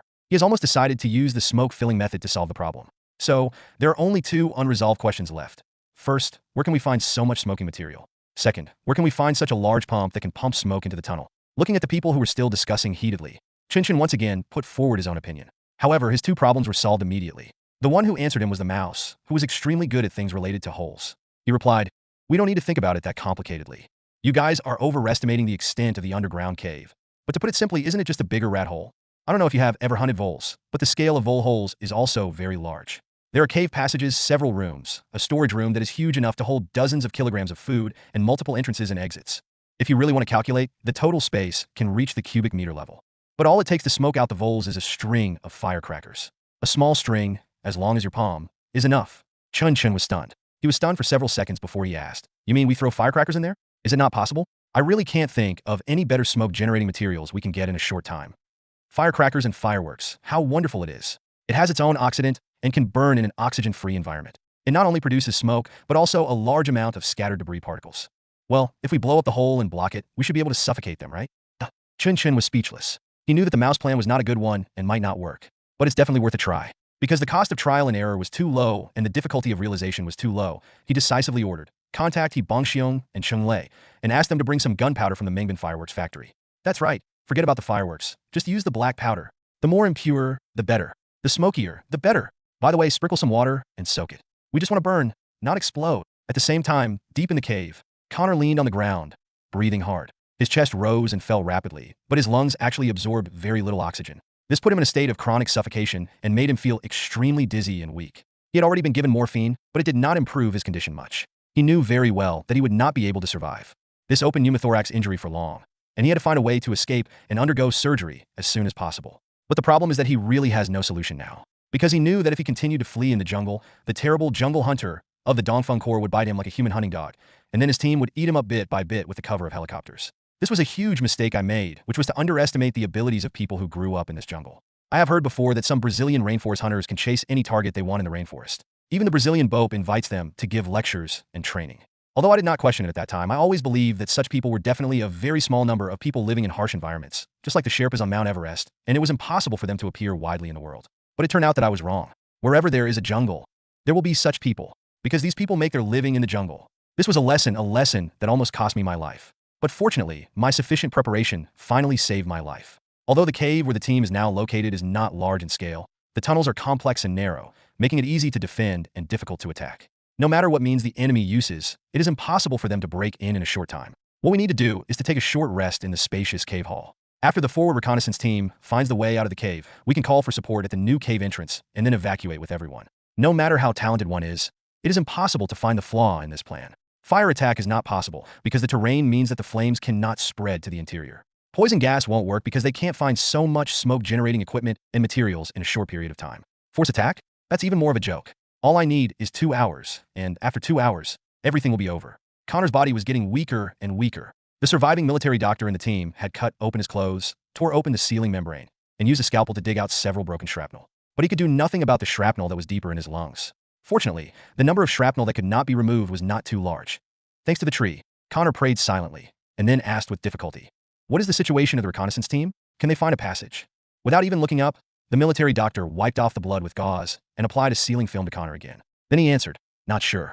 The radio signal is very poor. We won't know until they come back. Don't worry, The air here is circulating, which means there must be an exit. Just wait quietly. Your condition is not as bad as you think. You have an open pneumothorax and no valve has formed. Just hold on. You won't die so soon. Connor took a deep breath tentatively. The severe pain almost made him cough, but in the end, he held it back. The military doctor gave him an injection of morphine, and Connor did not refuse. But just when he felt that his spirit had improved, a dull explosion suddenly came from outside the cave. The ordinary team members held their guns vigilantly, and Connor struggled to get up. But after the explosion, there was no other movement at the cave entrance. The machine gunner who was on guard in the tunnel did not respond, and there was no new movement from the booby trap he had set. It seems that this is just a test, and my enemies should have given up after testing me. Connor lay down again, vaguely feeling that he finally had hope of survival. An hour has passed since we entered the cave. In a few minutes at most, the Pathfinders would return and take him away. However, before he could wait for the Pathfinder to return, he suddenly smelled a pungent smell of gunpowder. What kind of inferior gunpowder did the Dongfeng Corps use? Connor coughed lightly, and the next second, a scene that made him shudder appeared before his eyes. Under the illumination of the camping light, a ghostly white mist floated into the cave hall. The scale of the white mist was so large, and its density was so thick that it seemed to have substance. And just a few seconds later, under the disturbance of the chaotic air flow in the cave hall, the white mist instantly dispersed and turned into light blue smoke. The feeling of suffocation suddenly became stronger, and Connor began to cough violently. At this moment, he understood everything. He knew what his enemies had done, and he also knew that he really was going to die. On the Mi-171SH helicopter, Chen Chen looked down at the jungle below, and this time, their goal was extremely clear. The reason is simple. The combustion of nearly 3 tons of wet black powder produced a large amount of smoke, which quickly spread to the entire cave and completely filled the cave. Then, the smoke dissipated through the different exits of the cave, indicating all possible escape routes for the Shadow Corps for the Dongfeng Corps. The cave is indeed quite large, with a distance of nearly 1 kilometer from the entrance to the farthest exit. However, judging from the spread of smoke, the space inside the cave is not that large. This should be a typical dendritic cave formed by groundwater dissolution, and not the flowing water cave that Chen Chen initially judged. The reasons for the formation of the two types of caves sound similar, but in fact, the internal space is very different. The former is a narrow, tiny mesh structure, which may have a small number of wide cave halls, but the scale of the cave halls is not too large. While the latter is formed by violent erosion of groundwater, and the process is accompanied by a series of geological actions such as collapse and disintegration. The internal space is often vast, and even river channels, canyons, waterfalls, and other landscapes may be formed. The Shadow Corps was lucky. They really chose a cave that was most similar to the tunnel. However, they're also unfortunate because this kind of cave is really suitable for stifling field mice. The complex movement of air currents will create a delicate pressure balance in the cave, and once this pressure balance is broken, the air currents will carry air to every corner along the cave network. Of course, what is carried is not necessarily air, but also smoke. In addition, the walls of such caves often have dense stalactite structures formed by dissolution, which have poor absorption capacity for smoke. Even large particles of smoke can fly and spread along the direction of the airflow, and the entire cave has almost no ability to weaken the poison gas. In this case, the mouse's plan of stifling the mouse was a huge success. The wet black powder had not been burning for half an hour when smoke was already coming out from every corner. Chen Chen decisively divided the Dongfeng Corps into 3 teams. One team led by the rappelling group, one team led by Bai Go, and one team led by Lin He. They began to maneuver quickly in the woods and in the sky, rushing towards the places with the thickest smoke. Looking at the column of smoke rising into the sky, Chen Chen said with some emotion, "They've really become trapped field mice this time. Do you think they have a chance to escape?" Mouse, who was also a member of the rappelling team, shook his head and shouted in reply, "The chances of them escaping are slim, but even if they do, our goal has already been achieved. As long as they appear in the jungle, White Dog and Lin He will be able to find their traces, right?" "But that's true." Chen Chen nodded slightly, while Mouse laughed and continued, "Actually, I hope they suffocate to death in there. They may not be able to find the exit. If they can't find the exit, they will be dead if they are trapped inside." What the Mouse said was not an exaggeration. As a southerner in his previous life, Chen Chen knew too well the suppressive power of the smoke produced by black gunpowder. During the new year, dozens of firecrackers were set off in the ancestral hall, and half of the people in the village couldn't breathe. If you are unlucky enough to throw a string of firecrackers into the room, then you can wait to enjoy it.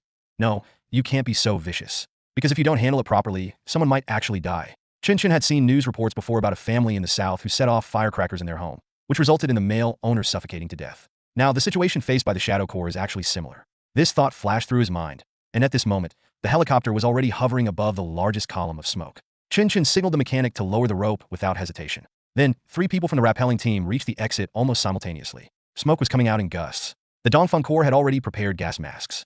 They approached in the thick smoke, but in fact, without getting close, Chen Chen already knew that this was definitely one of the main exits. Because although the entrance of the cave is covered by a lot of vegetation, the airflow at the entrance is very large, which means that the cave should be relatively wide. In addition, this exit is nearly 800 meters away from the entrance, making it a suitable evacuation point, but there is no sign of anyone stepping on the hole. Chen Chen carefully checked the surrounding environment. Although he was not as talented as Lin He, after a professional inspection, he finally confirmed that this cave entrance had indeed not been used. Of course, just because it has not been used does not mean it will not be used. All they have to do is wait at the entrance of the hole to see if the mouse will come out. So, the three of them found cover on the spot and blocked the entrance of the cave with their guns. Time passed by minute, and Chen Chen almost lost his patience. But at this moment, gunshots were heard in the distance. Then, the voice of Li Bang, one of the other two people in the rappelling team, came from his headphones. Descending Team 2. I've caught 4 of them. They've been killed. Beautiful. We are faster than them. Chen Chen's spirits lifted. But before he could praise more, good news came from Lin He. Team 2 shot and killed 2 people. They must have gotten separated. 2 plus 4, 6 people are gone. There were only 12 survivors of the Shadow Legion, and now the number was halved again. Chen Chen breathed a sigh of relief. He knew that the battle was almost over. So he opened his mouth and gave the order. Keep squatting and checking. Understood. Group 1 found no abnormalities. Group 3 found no abnormalities. Continue to the next checkpoint. The operation of blocking the rat hole was carried out in an orderly manner, and after an hour and a half, all the black powder was finally burned out. Chen Chen did not immediately organize people to enter the cave. Instead, he tied ropes first, tentatively entered 100 or 200 meters, and after confirming that there was no problem with the air quality, he gradually went deeper. After all, gas masks are not omnipotent, and caution is the most important thing. After actually entering the cave, Chen Chen successfully verified his guess. This is indeed a dendritic cave. The passage is very narrow. Not to mention that you have to bend over to pass through some places. You can only crawl in some small areas. At the beginning of the narrowest section of the passage, Chen Chen saw the first corpse, a body that died of asphyxiation. Following the trace of the corpse, the Dongfeng Corps successfully entered the cave. When they finally passed the narrow passage and entered the first cave hall, a scene that made Chen Chen shudder appeared. There were 5 bodies lying in the cave hall. 3 of the bodies were killed by gunshot wounds, and the other 2 died of typical suffocation. The strangest thing was that the corpse in the middle with a serious chest injury had a strange smile on his face. When Chen Chen's flashlight swept towards him, even a staunch atheist felt a sense of horror that made his hair stand on end. He had no idea what was going on here. He didn't know why the 3 men were shot dead, nor why the 2 men suffocated. But he knew that these members of the Shadow Legion who remained here must have suffered tremendous pain before they died. Not just physically, but also mentally. I don't know if their commander will regret his decision to enter the cave, but in fact, he has nothing to regret because that is really their only feasible strategy, the only chance of survival. However, they did not expect that their opponent would be so unsportsmanlike. Chen Chen couldn't help but laugh a little. Who the hell could have thought of this? After confirming the number of people was correct, Chen Chen breathed a sigh of relief. The Shadow Legion is gone. This time it's really gone. However, he always felt that something was not right. After thinking for a long time, he finally figured it out. He glanced at the gun in his hand and said to the white dog who was examining the corpse, I found a problem. This time I killed the shadow troops without firing a single shot. But I did open it. The white dog stood up and asked tentatively, how about firing a gun? Chen Chen hesitated for a moment and finally raised the scar in his hand, aimed at the man sitting on the ground with a chest injury, and pulled the trigger without hesitation. Bang! The man's face exploded, and Chen Chen breathed a sigh of relief, and the weird feeling in his heart disappeared. He said, you're already dead, and you're still laughing at your mother. This time there was no need to worry too much about booby traps. Chen Chen stripped off everything that could be taken from the bodies of the Shadow Corps members. Anti-infrared camouflage clothing, also known as the legendary ghillie suit, except that the lining of these ghillie suits is made of tin foil, nickel-plated metal, and other coatings that Chen Chen does not know. This suit almost completely blocks all infrared features and has an excellent camouflage effect. When not in motion, it is almost impossible to be discovered when hiding in the jungle. This time I really made a lot of money. With this thing, the Dongfeng Corps can simply launch a dimensionality reduction attack on other teams in Pubei in terms of special operations. If I need protection, I have protection. If I need camouflage, I have camouflage. If I need firepower, I have firepower. What? You want to touch me? Then you have to find me first. However, while you are looking for me, my 12.7mm bullet will definitely blow your head off first. Chen Chen almost immediately changed himself into camouflage clothes. Although these ghillie suits are a bit unlucky, the resolute proletarian fighters don't buy into them at all. Nonsense. I personally performed the ritual of salvation for the soul. Do you still dare to cause trouble for me? Not only Chen Chen, but more than 10 camouflage uniforms inside and outside the cave were all stripped off and transferred to the bodies of the Dongfeng Corps members. No one thinks there is anything wrong with this. After all, making the best use of resources is the most basic principle of the Dongfeng Corps.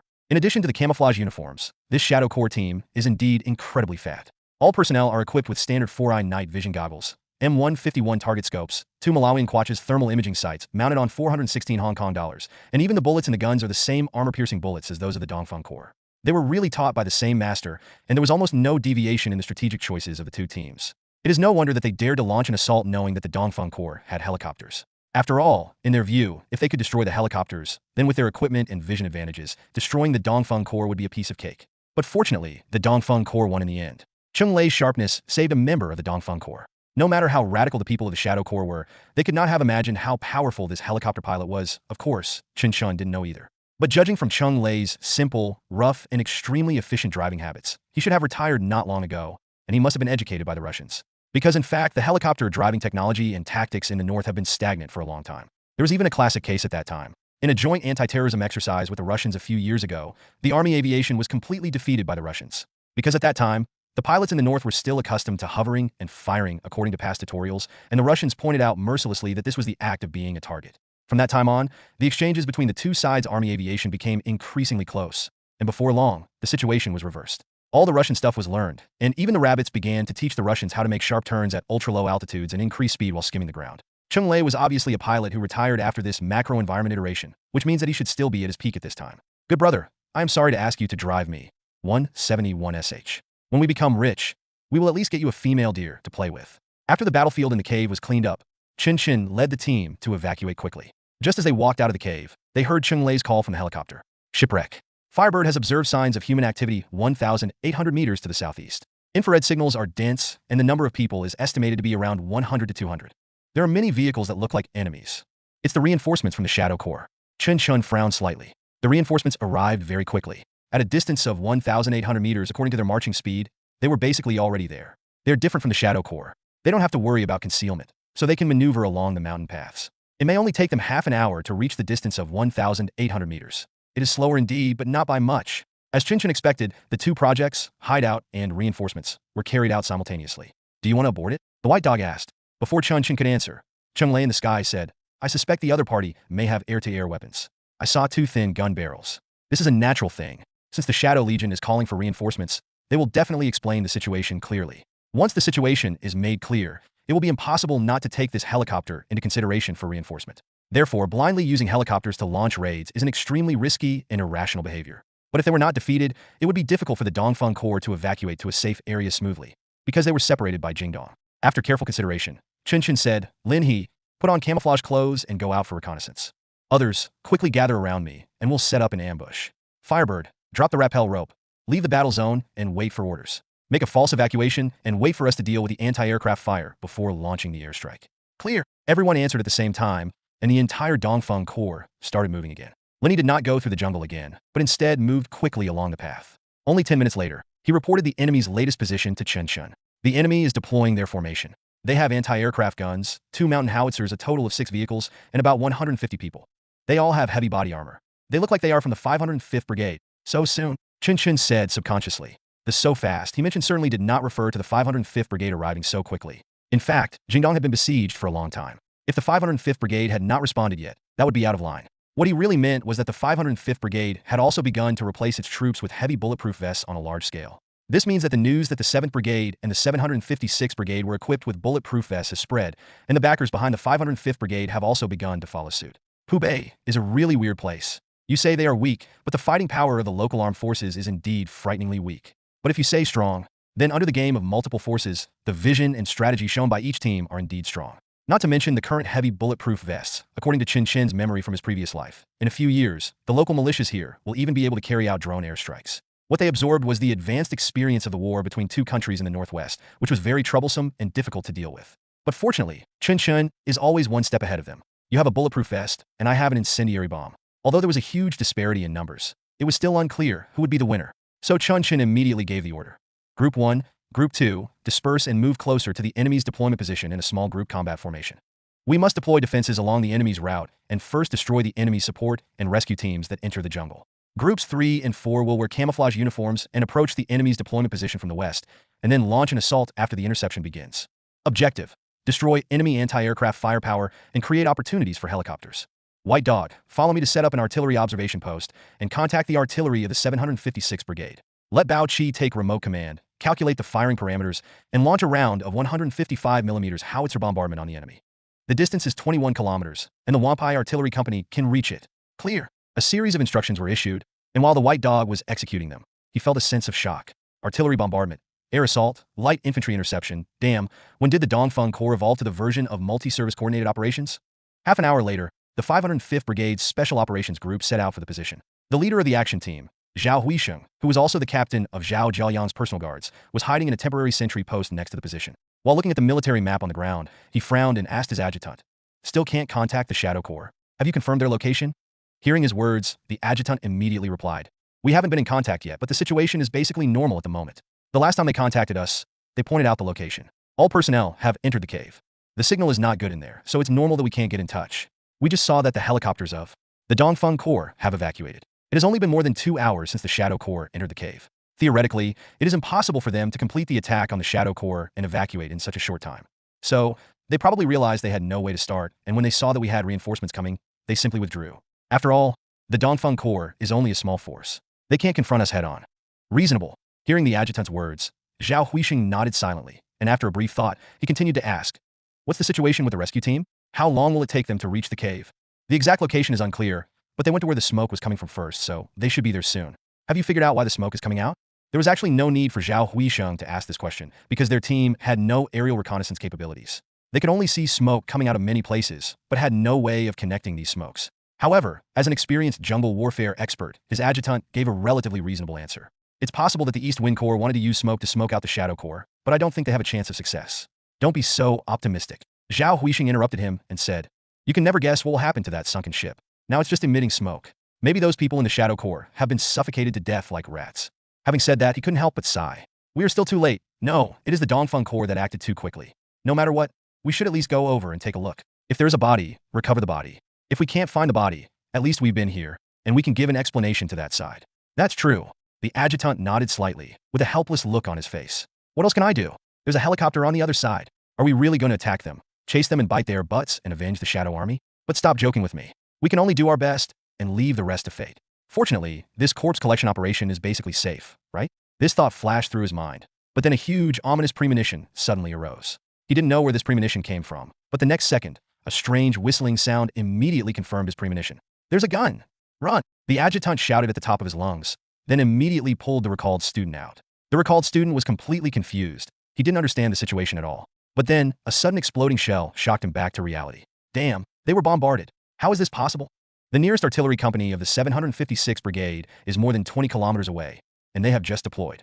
Doesn't this mean that the Dongfeng Corps has not left yet? Zhao Huixing's hair stood on end, and the great fear and shock made his whole face a little distorted. "Quick, gun, run!" he shouted in confusion, having forgotten how to give orders for a moment. But in fact, he didn't need to give any orders at all, as everyone was fleeing in all directions into the jungle. This is the safest direction. After all, the damage caused by artillery shells in the jungle will be greatly reduced. But soon, even the dense jungle was no longer safe. Shots fired from nowhere knocked down the fleeing soldiers one after another. They were wearing heavy bulletproof vests, but the bullets still resolutely passed through their bodies. The high temperature even ignited their clothes and the surrounding grass and trees. Hunters in the dark are more terrifying than artillery fire in the light. Zhao Huixing finally came to his senses and issued the first correct order. "Everyone return to your positions. Return to your positions. Don't be afraid. They don't have that many shells." This is exactly the case. After 4 explosions, the bombardment had stopped. The Special Operations Team soldiers ran back to their positions in chaos. But just as they left their positions, someone had already rushed to the vicinity of the positions and destroyed their anti-aircraft guns with 2 grenades. The squad lost its air defense capability. Yes, they still had a lot of rocket launchers and even 2 newly acquired Javelin missiles. But what was the use of that?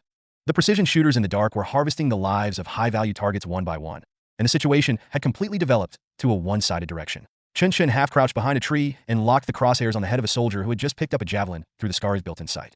He carefully avoided the man's arm, in order not to damage this precious equipment. Then he gently pulled the trigger, and a bullet accurately passed through the gap on the side of the bulletproof vest, smashing the man's chest organs into pieces. The enemy fell down with almost no reaction, and at this moment, Cheng Lei, who had been waiting for a long time, arrived. The 3 heavy machine guns had completed their ammunition resupply, and the 12.7mm caliber hail poured down, knocking down all the enemies who had not yet had time to get up. At the same time, the interception team had wiped out the enemy's rescue team, 8-30. They also had 1 person injured, but with the advantage of being well-rested and equipped with advanced observation and aiming equipment, the enemy didn't last more than 5 minutes, and everything was over. Chen Chen scanned the entire battlefield, and at this moment, an obvious high-value target appeared in front of him. One person is dragged and protected by another person as he moves forward. Without a doubt, it was the commander. Hold the gun, shoulder it, aim, and fire. All actions are completed within 1 second. Bang! The man's head exploded. The other person who was pulling him was stunned on the spot, and just 0.5 seconds later his head also exploded. Very weak, not like an elite team. Looking at the devastated battlefield, Go made a conclusion about the team that came to reinforce. In his opinion, these people were undoubtedly from the 505th Brigade. After all, they were wearing the uniforms of the 505th Brigade. It is very likely that this is a team that Zhao Jiaoyang uses to do the job. After all, anyone with a brain knows that when the enemy has helicopters, no matter what means you use to rescue them, it may lead to huge, uncontrollable risks. The most correct approach, of course, is to let a group of rookies with advanced equipment then pretend to be very powerful, go around the target point, and then go back to report that the enemy was too strong and we couldn't stop them. But Zhao Jiaoyang probably didn't expect that the people of the Dongfeng Corps would be so ruthless.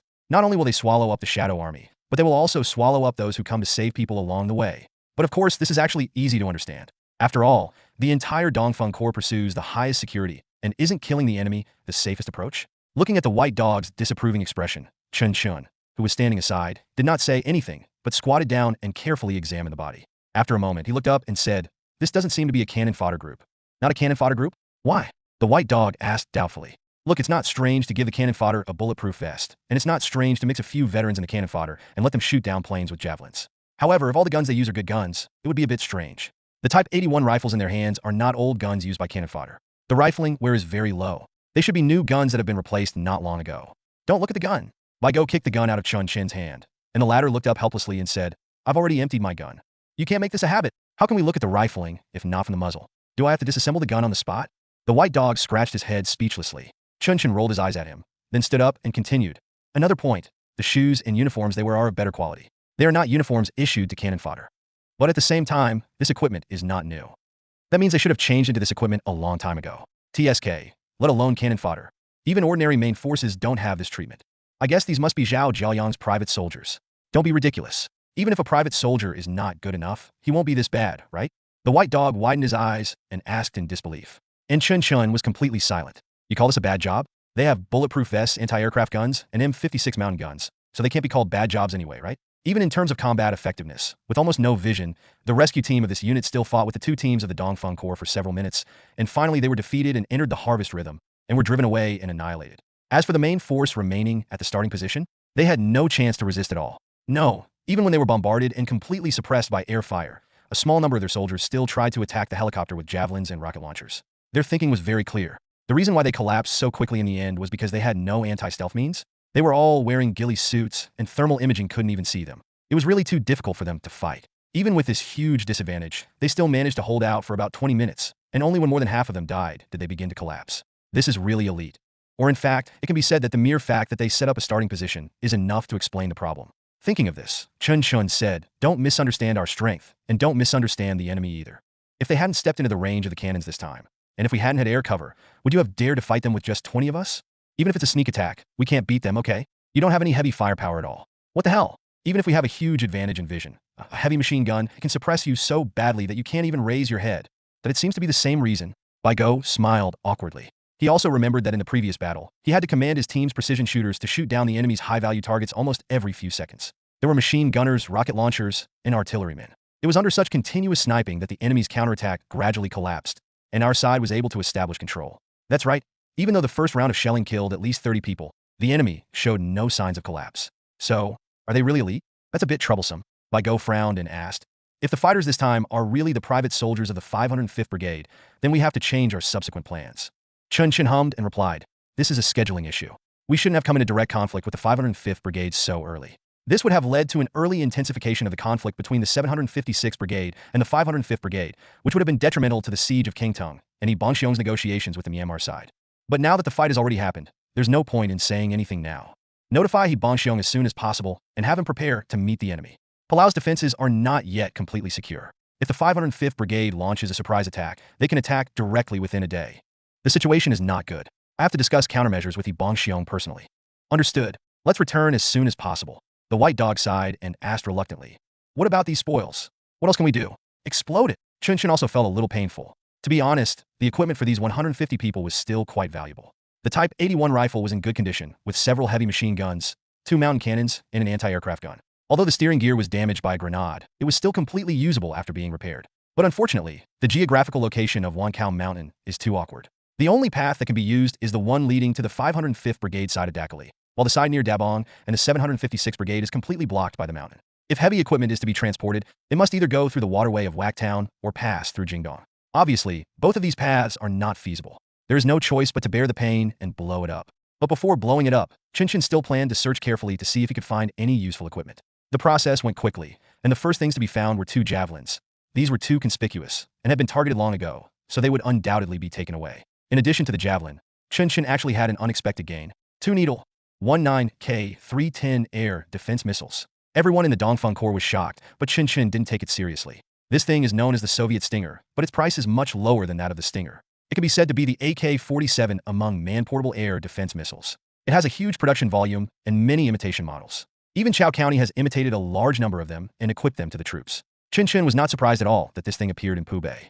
The reason was very simple. The reason why the Pubei militia had never had anti-aircraft missiles before was not because they couldn't buy them, but because they had no place to use them. Now, the Dongfeng Corps used a helicopter to bring two-dimensional plane combat to the three-dimensional field for the first time. It is not surprising that the local militias have some portable air defense missiles, right?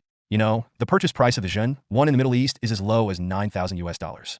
The Iraqi militias can buy it in batches and modify it by trial and error. Why is it so cheap?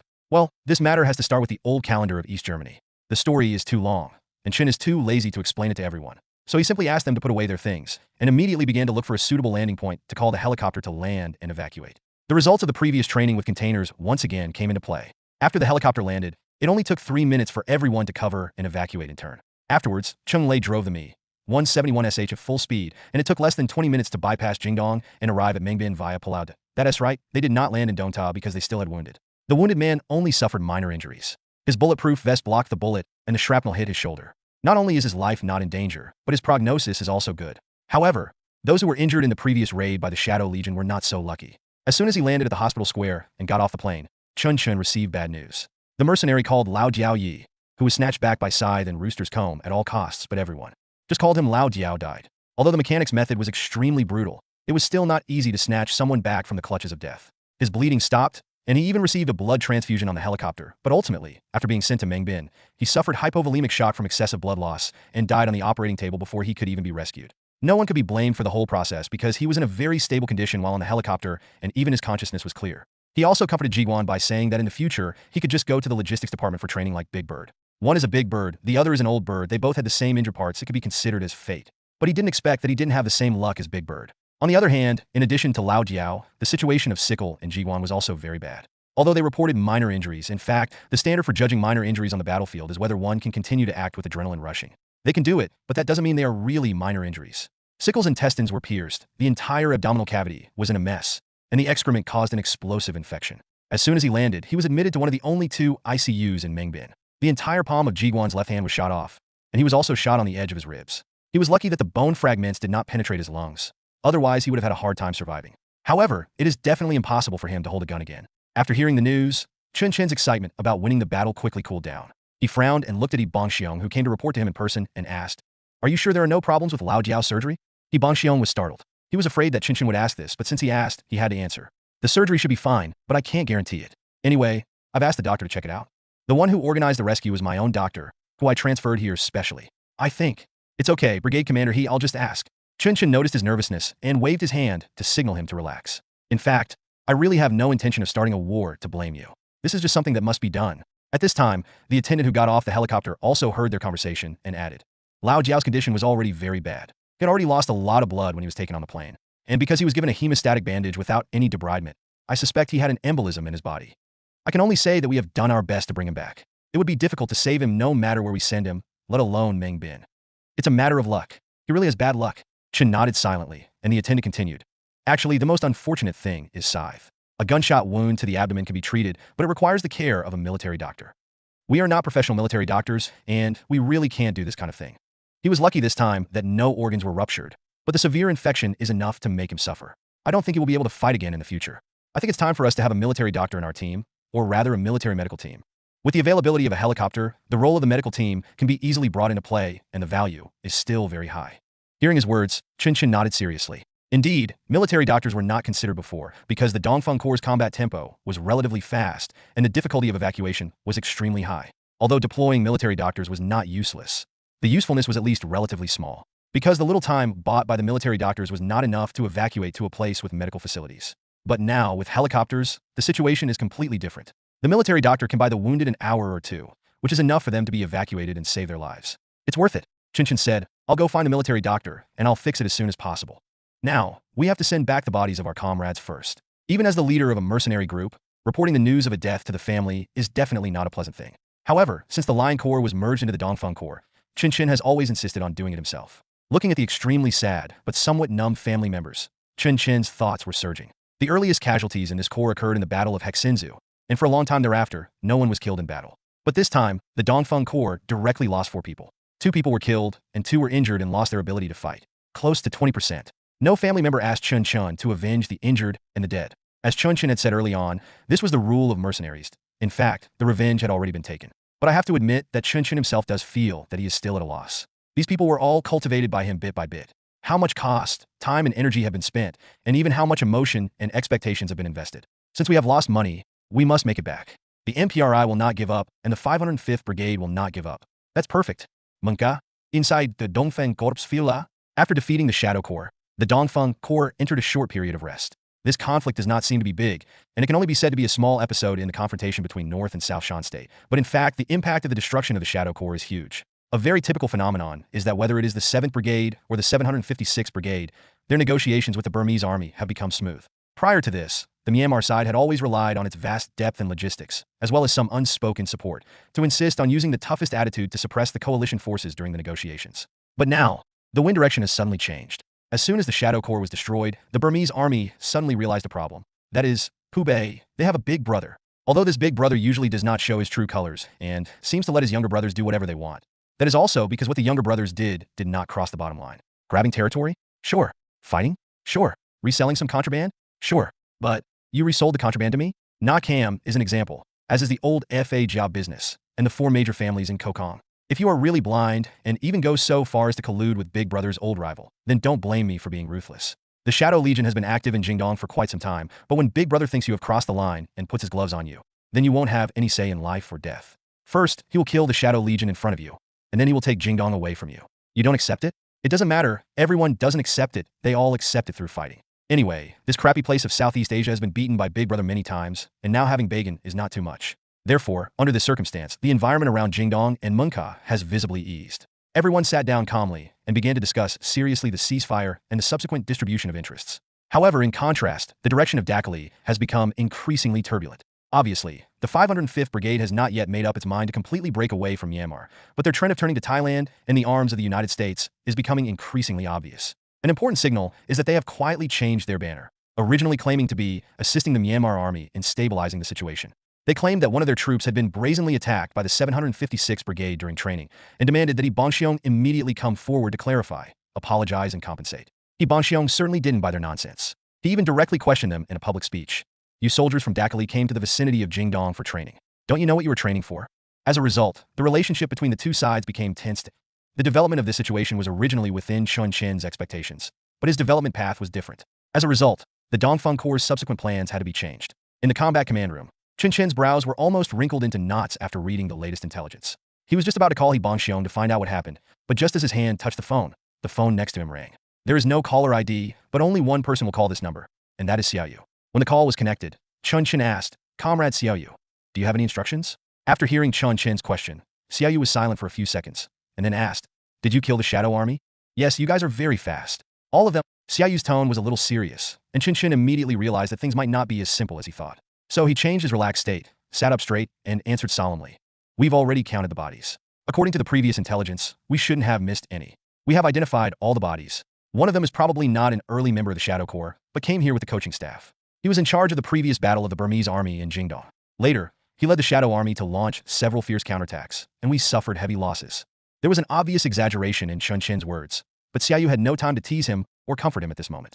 She just breathed a sigh of relief and then said, "That's right. Do you know who you killed?" "I don't know. We didn't have any conversation with each other during the whole process." Chen Chen replied immediately. "His name is Jonathan Connor. He is one of the leaders of MPRI in the Middle East and a former Navy SEAL. He participated in many successful operations behind enemy lines during the Gulf War and has made great achievements. And most importantly, he is a war hero recognized by the Americans. It was because of this background that he was selected as one of the executors of the IMET project in Bagan. He was originally going to join the Myanmar army as an instructor to organize military training. That's why he was able to command the border brigade in Jingdong. This was originally a real combat training. But you killed him. All I can say is shipwreck. You're going to be famous this time. This man is not an unknown person. His death will soon cause a stir in the industry. You will be targeted. There are many people who want you dead." Xiaoyu's tone was heavy, but Chen Chen relaxed again. To be honest, when Xiaoyu asked the question, "Do you know who was killed?" Chen Chen was really shocked. And when she said the name Jonathan, Chen Chen's hair stood on end. But fortunately, the complete name Xiaoyu said was not the one Chen Chen had guessed. So, he took a long breath and said, "You scared me to death. I thought I killed Jonathan Braga. Who is Jonathan Connor? Is it necessary to be so nervous? Hearing Chen Chen's reckless remarks, Xiaoyu's tense nerves suddenly relaxed. She opened her mouth and made an ah sound, but for a moment she didn't know what to say. Yes, who is Jonathan Connor? Is it worth being so nervous? No matter what his background or identity is, his clothes were taken off in the end. At best, he was just a famous mercenary. What did killing a famous mercenary have to do with him? Wasn't it the Dongfeng Corps that was unlucky? I don't think I'm nervous because the situation is about to change. He was nervous because the Dongfeng Corps was about to face a huge crisis. To put it bluntly, he was afraid that the sunken ship would be destroyed by someone for no apparent reason. Thinking of this, Xiaoyu couldn't help but feel a little annoyed. Good man, I reported the intelligence as soon as I saw it, and shared it with you immediately after getting permission. And this is your reaction? You really have no sense of danger at all, right? Thinking of this, Xiaoyu suppressed the urge to curse and continued to speak calmly. I am sharing this information with you because Jonathan Connor's death is likely to cause a strong reaction from the MPRI, and they will retaliate through various means. I suggest you prepare for the impact that may come. Connor's death is a signal that the internal conflict in Pubei is beginning to spread outward, which means that your enemies will no longer be limited to Pubei. The Dongfeng Corps has begun to touch upon the lower level and more core interests of certain people and certain forces. You must be prepared for this. I see. Chen Chen nodded slightly and replied, this is actually something we have anticipated. No matter who they are, as long as they are related to MPRI, things will not be so easy to resolve. But it doesn't matter. When the enemy comes, we will fight him. When the water comes, we will block it with earth. The bigger the storm, the more expensive the fish will be. Some people will stand on MPRI's side, and maybe some people will stand on our side too. As long as you are prepared. Xiaoyu on the other side also breathed a sigh of relief, and then she continued, I won't go to Munkau again during this period. Let's keep in touch by phone. The situation is changing very quickly. I still say the same thing. Don't do things that you shouldn't do. I know. Chen Chen answered obediently, and then the phone was hung up with a click. Chen Chen scratched his head, unable to figure out why Xiaoyu called him. Jonathan Connor? His identity is indeed quite impressive. But, whatever. Isn't it just an American version of Chen Chen? Chen Chen didn't expect that the Shadow Corps coach he killed had such a background. But as he said, no matter how powerful the background is, as long as he is not active, he is just an American version of Chen Chen. Are you coming to MPRI? Come on, to be honest, no one can do anything in this crappy place like Pubei. Well, except for rabbits. Their delivery capability was too poor, and they suffered a great loss before they had time to repair their relationship with Myanmar. At best, they could just send a small team over. What? Can you send the Rangers? No, they can't do that either. Only Rangers on horseback can fight the current Dongfeng Corps. I have to admit that Chen Chen is indeed a little inflated. There was no way around it. In Pubei, anyone who had a Mi-171 and a mature and experienced crew would be more inflated. So, after hanging up the phone with Xiaoyu, Chen Chen didn't think any more about it. Instead, he called He Bangxiong as planned to confirm the subsequent deployment and specific combat plan with him. As the call was connected, He Bangxiong's enthusiastic voice immediately came out. Brother, what's wrong? Are the wounded over there okay? Fortunately, it's basically stable. Chen Chen answered, and then asked, I called to ask about your defense deployment in Palau. Now the 505th Brigade's movements are very clear, and they are bound to have a big battle with you. Moreover, their equipment has been clearly strengthened, and their collusion with the United States and Thailand may have deepened. You have to be prepared not only for the advanced equipment they have, but also for their advanced tactics. Well, how do you plan to deal with it? This question stumped He Bangxiong. How else can I deal with it? Isn't it the same old three things? Digging trenches, setting up machine guns, and laying mines? The 756th Brigade didn't have much else, but it still had a lot of mines, especially homemade mines, so many that they couldn't bury them all. After He Bangxiong decided to deploy defenses in Palau, he arranged for his engineers to place a large number of mines on both the front and rear edges of the positions. These mines would seriously slow down the enemy's advance and create opportunities for the 756th Brigade. Of course, he did not intend to rely entirely on mines for defense, so he had deployed machine gun positions with sufficient firepower on several commanding heights around Palau. In this regard, he had learned the experience of the North very well.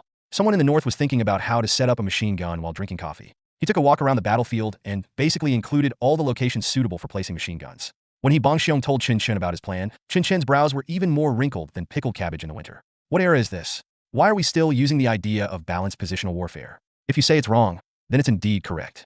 But the problem is, if we continue fighting like this, it will be a pure war of attrition. Can you outlast those people from the 505th Brigade? They have Thailand and the United States behind them. Moreover, they occupy the real cargo circulation port. In terms of logistics and supply alone, they are much better than your 756th Brigade. Chen Chen sighed, thought for a moment, and then said, in a modern battlefield environment, the most important thing about positional warfare is not to prevent skirmishers from charging, but air defense, anti-artillery, anti-depth mine breakthroughs, anti-electronic warfare, and maintaining logistics and command. Think about it yourself. Which of these points have you achieved? He Bangxiong was stunned. After a long silence, he asked tentatively, you didn't manage to break through the anti-depth mines either? Brother, I have a picture in my mind. None of the machine gun positions you set up can provide full coverage for your minefield. So, how do you guarantee that the enemy will not break through the minefield? Use mines. You have engineers, but they don't. He clears mines, I lay mines, and I'm faster than him. Your idea is fine, but the problem is that you don't have an advanced mine-laying system. Later on, the minefield will become the first battlefield. What's the point of your deployment on the battlefield? It was like an epiphany. Bongxiong reacted immediately and then asked, Brother, how should I adjust this? Chen Chen pulled over the map, roughly marked the machine gun position selected by Bongxiong, and then adjusted the position of the position. To be honest, this is definitely not an easy job. A single move affects the entire body. Every adjustment of a position means that all other firepower points must follow suit. While Chen Chen was adjusting the ball, he also had to confirm the shooting range with Bongxiong, which was very inefficient. Fortunately, he is not going to make a global deployment. He just wants to make the minefield safe. After half an hour, the adjustment was basically completed. Bongxiong said with emotion, It does look much better this way. You can attack or defend. You don't have to go too far forward, and you have enough cover from behind. Brother, I knew you were good at more than just special operations. Chen Chen coughed and did not answer, but continued. After you have completed the anti-depth mine breakthrough, the next step you need to do is to counter artillery. It is impossible that Zhao Zhaoyang does not have artillery at his disposal, and you have seen the power of the artillery yourself. So, even if you can't lock onto their artillery units before the battle, you have to destroy them in time after suffering the first round of artillery fire. This requires your artillery reconnaissance team to be able to detect, calculate, and provide feedback in a timely manner. Brother, you don't have to say it. Do you think I am someone who can do this? Bongxiong's tone was somewhat helpless, and Chen Chen also realized that there was no team in the entire Pubei that had this ability.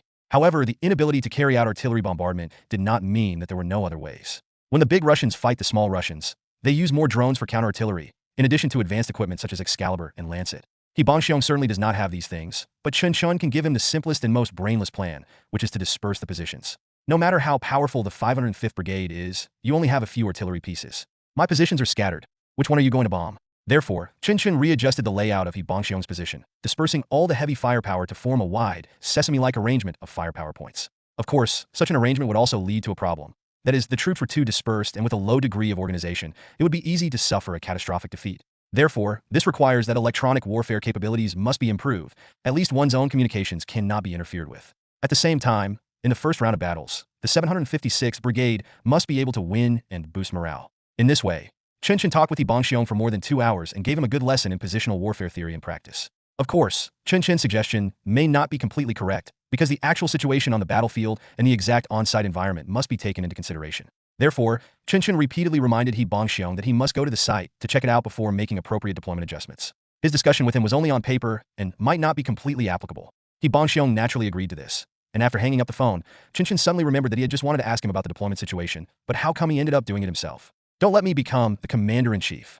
Chen Chen scratched his head and let out a breath subconsciously. He sorted out the next plan in his mind. In addition to finding a military doctor or a military medical team, the most important thing was to replenish his own consumption of advanced firepower. See, 5 rocket launchers, AH-2 howitzer shells, fuel-air explosive bombs, and recoilless artillery shells. These things had been severely consumed before and could not be replenished in a short period of time. Now, before the 505th Brigade completely turns against other forces in Pubei and completely blocks the Dakali port, this short window of time is the only chance. Thinking of this, Chen Chen immediately called Peng Shuqing, Hu Lang, and Su Yu respectively, and placed orders for different weapons to them.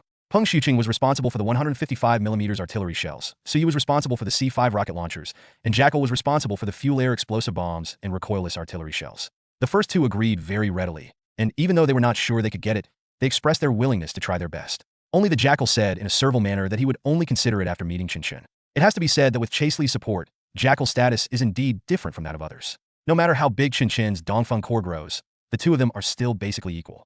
Chen Chen couldn't argue with him, so he called him over and met him in the lobby of the villa. As soon as he saw Chen Chen, the Jackal approached him mysteriously, deliberately lowered his voice, and asked, Chen Chuan, do you know who you killed? Looking at his expression, Chen Chen couldn't help but be a little surprised. Did the news spread so quickly? Xiaoyu had just sorted out the intelligence, but you, Jackal, already knew about it? No way. Chasli's intelligence network has reached this level? He shook his head in confusion and asked tentatively, I don't know. Who is it? Jonathan Connor, an American combat hero, famous for several raids during the Gulf War, and a patriotic role model after retirement. I don't know why he joined MPRI, but I can only say, Chen Chuan, you are in big trouble this time. Jackal told Chen Chen all the information he had without reservation, and his attitude made Chen Chen even more confused. Why are you telling me this? Chen Chen asked. Is that even a question? I don't want my partner to die so quickly. This news has not spread. Currently, there is only a small-scale information leak. It was a coincidence that I was able to get it. But in short, you have to be prepared. I know. Chen Chen nodded slightly and said, Someone has already warned me. But that's as it should be. But I'm really curious. How did you kill them? The Jackal scratched his head and continued, You don't have much difference in numbers, and your jungle combat skills may be slightly better, but I heard that you seized anti-infrared camouflage clothing, which means that their information advantage is far greater than yours. The jungle is the most unfavorable terrain for helicopter combat. Theoretically, helicopters can only be used for rapid maneuvers and must guard against attacks from anti-aircraft light weapons. I don't understand. Can you explain it to me? Chen Chen smiled and asked with a hint of sarcasm. What do you want to exchange for it? That didn't I already trade Jonathan Connor's information for it? But I already knew this information, and I also know why he is here. Then I have nothing to give you. The jackal spread his hands helplessly, leaned back on the sofa, and assumed a posture ready to be slaughtered. To be honest, he really couldn't give Chen Chen too many good things. The current Dongfeng Corps is no longer the mercenary group that couldn't even get enough equipment. Now they even have helicopters. How could they still be interested in something that the jackal can get? However, Chen Chen didn't think so, because there is something that he really values, and it is really only Chase Li who can get it. He said, I remember that you guys at Chase Li have an office in Jingdong, right? A long time ago, Jackal once said that they had offices in Jingdong and Dakali, and also provided some help to Chen Chen. Chen Chen was still deeply impressed. Yes, what's the matter? The jackal asked doubtfully. I want you to help me do something. What's up? Search the house. Search the house. Whose house are you raiding? From the Shadow Corps. Chen Chen sat up straight and spoke frankly without any concealment. One of the important reasons why we want to fight the Shadow Legion is to get the equipment in their hands. But the equipment I'm talking about is not anti-infrared protective clothing or something like that, but a drone. They had a drone, an RQ-11. I thought they would bring it with them for this jungle battle, but apparently they didn't. So, I hope you can help me find this drone from Jingdong and give it to me. The jackal sat up straighter, his expression becoming serious. Are you sure the drone is still in Kingtung? It has not been destroyed or handed over to the Burmese army. I am sure. Chen Chen nodded slowly and expressed his judgment. First of all, this drone cannot be handed over to the Burmese army. This does not conform to the basic principles of American technology control. Secondly, it is unlikely to be destroyed, because the Shadow Corps originally planned to retreat, not to give up completely. They will come back eventually. They have already lost a drone in Banglong. Even if it is a common drone like the RQ-11, I don't believe MPRI will give it up easily. So most likely they hid the last drone. As for where, we don't know. This requires you to negotiate. We will negotiate with the Myanmar side upon reaching an agreement. Jackal finished what Chen Chen hadn't said. Chen Chen nodded and replied, that's right. How about this? Is this a reasonable deal? Of course it's not reasonable. If I can get the helicopter, I can get more profit by handing it over to the head office rather than to you. Don't even mention just exchanging some information. Even if it is, we can share this drone. Chen Chen interrupted the jackal and then said, besides, you should pay attention to the civilian drone market. Quadrotor drones are becoming more and more common. Drones are about to become worthless. RQ-11? It's just something that will be eliminated soon. The Thai military doesn't lack this kind of stuff, so what's the point of giving it to them? Why not give it to me, and we can make a private deal? The jackal nodded slowly, and after a few seconds of silence, he replied, no problem. I'll help you find it. Chen Chen has been coveting the RQ-11 for a long time, but he actually never had any expectations that the Shadow Corps would carry drones with them. Because he knew that in jungle warfare, the role of this small reconnaissance drone was too limited, and it would face huge troubles whether launching or recovering it. The Shadow Corps certainly wouldn't mind spending this little money, but if the plane crashed and other countries got hold of the RQ-11 related technology, the problem would become serious. So the best option for them is to simply not use it. As for destruction, that is definitely one of the options. In fact, Chen Chen is not sure whether the possible helicopter has been destroyed. The reason why he asked Jackal for help is nothing more than hoping to give it a try and find it. It would be best if we can find it, but if we can't, no one will lose anything. Of course, the Jackal knew this too. He was willing to take the gamble and work hard. Not because of the shared drone condition proposed by Chen Chen, but because for Chase Li, who did not need high-intensity combat, the temptation of helicopters was not that great. What he really cared about was Chen Chen's attitude. Being able to share sensitive equipment such as drones means that you have truly become one of our own. This was the retreat he had planned long ago. So when this opportunity was presented to him, he was bound to give it a try with all his might. This was a cooperation that both parties were well aware of. In a sense, it was also the first change in the relationship between Chai Zili and the Dongfeng Corps after the drastic changes in the situation in Shan State. Chen Chen was willing to accept this change, and it could even be said that he welcomed it, because this means that he has established his own influence in Shan State. Later on, even if he left the 7th Brigade and the Wanfeng Group, he would be able to maintain a fairly large and stable power group. What? Become a warlord? That is certainly inappropriate. But who would resist making themselves more safe? Even Xiaoyu couldn't find any fault with his actions. Thinking of this, Chen Chen closed the report in front of him with satisfaction. Before he officially began to formulate the next plan, there was one thing he had to do, which was to complete the expansion of the Dongfeng Corps. Lao Zhu has completed some of his tasks, and today is the time for the interview. Chen Chen had already made an appointment with Lao Zhu for the interview and was about to arrive. His interviewer was also already waiting in the command room. Chen Chen had been preparing for this interview for a long time. He carefully selected the interview team. He originally wanted to include Xiaoyu, but the other party clearly refused, so he had to settle for the second best and let Cheng Lei participate. So, there were actually 4 interviewers in this round of interviews: himself, Cheng Lei, Bai Go, and Shi Dakai.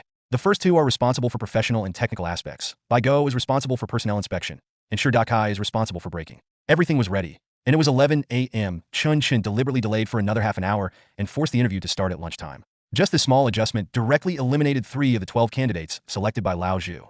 In the command room, Cheng Lei shook his head and said, "Captain, why do I feel like we are like capitalists now? Especially choose break time for interviews to screen out candidates who are unwilling to work overtime. Chen Chen laughed and replied, warfare is not like treating guests to a meal or painting. If someone cannot even endure this little bit of hardship and cannot adapt to this arrangement, then it means that this person's obedience is really poor. We don't want people with poor obedience in our company, because once such people go to the battlefield, they will cause great trouble to their comrades. Then how did you deal with those people? Chung Lei asked curiously, while Chen Chen smiled mysteriously and asked, guess. Isn't it the old three things, Q, housekeeping, and physical fitness? I'm not that inflexible, but I'm almost there. Physical fitness, tactics, skills, I've trained them in every aspect, and that's basically it. I see. Skip the recruit stage and go straight to the company standard, right? But that's about it. Chung Lei shut up tactfully, and Chen Chen said no more, but waved to Lao Zhu to bring the person in. Chen Chen's interview process was a complete copy of the interview process of large companies in later generations, with a group interview in the first round, a business interview in the second round, and a final interview with the boss in the third round. The topic arranged for the group interview was very simple, and it directly referred to the recent cases of the Dongfang Corps. The imagined scenario was how to attack a heavily defended fortress-like building with only light weapons. Shi Dakai explained the situation, briefed everyone, allowed them to discuss freely, and reported the results after 30 minutes. The mercenaries present were completely confused by this interview process. To be honest, where had they seen such a scene before? In the past, whether they joined other mercenary groups or joined the Minduo, they just signed up and took the gun, and at most they just shot a few targets. Now they actually have to do this kind of thing? But Chen Chen took this group interview very seriously, because he knew that through such a simple method, he could screen out many unsuitable candidates. Is the outcome of the discussion important? It doesn't matter at all. What is important is the attitude displayed by everyone during the discussion. Those who rely on their qualifications and don't let others speak will be eliminated. Those who are timid and just stay in the corner, unwilling to even listen, will be eliminated. Those who quickly escalate differences of opinion to personal attacks will be eliminated. However, those who listen quietly and don't express many opinions but can accurately fit the topic can stay. Similarly, those who keep expressing their new ideas, even if they are nonsensical, so nonsensical that everyone laughs at them, but still actively participate should stay. Those who copied the correct answers of the Dongfeng Corps were also kept, because this at least proved that he understood his goals before coming, which is really important for modern warfare. After a round of screening, only 9 out of 12 people were left. One of the eliminated people was what Lao Zhu called a veteran of hundreds of battles. He was very unhappy about being eliminated. At this time, it was by Go's turn to take the stage. He generously gave each of the eliminated people a travel allowance of $1,000, and then told them that he didn't want them because they were not good enough, but because their technical and tactical styles did not match. Who wouldn't want to hear such polite words? Under his operation, the first round of interviews ended in a relatively pleasant atmosphere. It was already 1 o'clock in the afternoon, and Chen Chen arranged for the interviewees to have lunch. For this part, he had another little trick up his sleeve. He invited the chef from Vientiane Hotel to be present, and a team prepared lunch specifically for the interviewees, making these people feel treated like emperors. This was a little trick he learned when he went for an interview at a large company after retiring from the army in his previous life. At that time, the company arranged the interview location at Marriott, and the meal standard was prepared based on an average cost of over 1,000 yuan per person, which shocked him, an old country bumpkin who had not seen much of the world, and he called it outrageous. Although he didn't go in the end for various reasons and ended up opening Veteran Barbecue. This experience made him understand one thing, which is, if a company wants to attract people, it is not enough to have strong business capabilities, the expectations given to employees must also be sufficient. Applied to the Dongfeng Corps, it means that they must not only be able to fight but also be able to make money and enjoy life. You can't ask all mercenaries. In fact, you can't ask any mercenary to have lofty ideals because they are just here to make money. Therefore, you have to demonstrate your strength in this area and show them the pie in the sky. They have seen it, and even if they haven't tasted it, they will use it as tap water to promote it in the future. In this way, the source of soldiers for the Dongfeng Corps will become wider and wider. As Chen Chen expected, all of them were stunned by the extravagance of the Dongfeng Corps. So much, so that before they even finished their meal, everyone started to get ready for the next business. The assessment was arranged at the training base in Chasely. Chen Chen arranged a total of 3 business assessment items, including the use of various weapons, individual tactical practice, and the final physical fitness assessment, in the form of a 400-meter obstacle race. In terms of the use of a variety of weapons, he prepared light and heavy machine guns, Type 81 rifles, rocket launchers, pistols, mortars, and scars that these people would never have used. Everyone had no problem operating the light and heavy machine guns and the Type 81 rifle. When it came to the rocket launcher, 2 people were not proficient in the movements, but Chen Chen not only did not eliminate them, but instead focused on them. Because these 2 guys had obviously only seen others use 40 fire and never had the chance to use it themselves, but after stumbling over and over again, they actually figured out the correct way to use it. This shows that their observation and learning abilities are above average and have considerable training value. And their subsequent actions when using Scar H also confirmed Chen Chen's guess. Although it was a new gun, their target shooting results were better than anyone else's. Are these 2 brothers? Chen Chen asked Old Pig who was standing beside him. We are not brothers, but comrades in the same company. We have a good understanding of each other. I understand. We'll move them apart during the tactical assessment and keep them further apart in the order. No problem. Lao Zhu nodded immediately and began to make arrangements. In the first round of the business interview, no one was eliminated, and Chen Chen also saw that Lao Zhu's vision was indeed good. At least the people he chose were all capable of fighting. However, when entering the second round, the disadvantages of not having received professional training began to be exposed. Chen Chen did not choose the most difficult CQB scenario, but chose a field battle to capture the point. However, even with this relatively simple scenario, some people did not complete it so well. They were able to conceal, maneuver, and shoot, but they were not proficient at it, which showed that they did not have such awareness in past combat. Chen Chen frowned and wanted to eliminate them, but felt it was a pity. Finally, he decided secretly that if they could pass, he would let Li Bang give them a good treatment. When it came to the last round of the 400-meter obstacle race, Chen Chen saw another surprise. The physical performance of the two comrades was truly amazing. Although their speed was not top-notch, they finished a lap without blushing or getting nervous. Even Cheng Lei couldn't help but sigh. But it is indeed the result of fighting in the mountains. His physical strength is beyond words. How does it compare to your current level? Chen Chen asked the question out of the blue. Cheng Lei was stunned for a moment before answering. It is definitely no problem to reach an excellent level. Our current qualified score is 2 minutes and 30 seconds. The military record is 1 minute and 23 seconds, which was run by the XJ military region. They can run at the 2-minute level and still have some energy to spare. In fact, it is not a problem for them to run under 1 minute 50 seconds. Better than me. My fastest record is 1 minute and 52 seconds. Generally, Chen Chen nodded and said, "How much do you run?" "How much do I run?" Chen Chen's record in his previous life was 1 minute and 41 seconds. In this life, with scientific training and a younger and better foundation body, it is actually possible for him to run 1 minute and 30 seconds. But if you really want to break the record, that's complete nonsense. Because it took the North 5 years to break the gap from 1 minute 24 seconds to 1 minute 23 seconds. Within 1 minute and 30 seconds, every second, even every millisecond, is an insurmountable challenge. Chen Chen did not answer Cheng Lei, who pursed his lips but did not ask any further questions. It was not until the second round of business interviews ended that Chen Chen deliberately asked, "How about we both give it a try? Captain, you can't bully me like this. I've been flying planes for many years, and now you want me to run an obstacle course with you? Oh, you're scared." These words made Cheng Lei's forehead jump. "We are all old squad leaders. It's fine for you to say I'm not capable, but if you say I'm a coward, that's a slap in the face." So, the two of them really took off their equipment and ran a race. The final result was that Chen Chen finished in 1 minute and 47 seconds, and Cheng Lei finished in 3 minutes.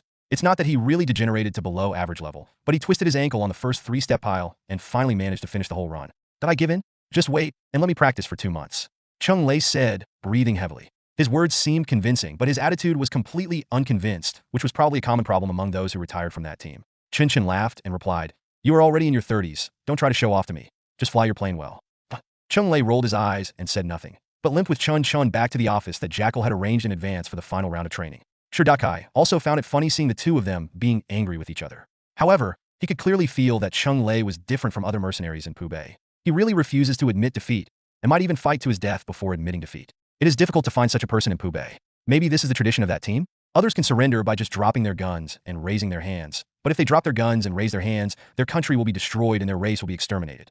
Shidakai sighed, with admiration and longing in his eyes. The final round of the boss interview actually went very smoothly. They talked about the salary, family, and whether the couple had children. It's exactly the same as an interview at a serious company.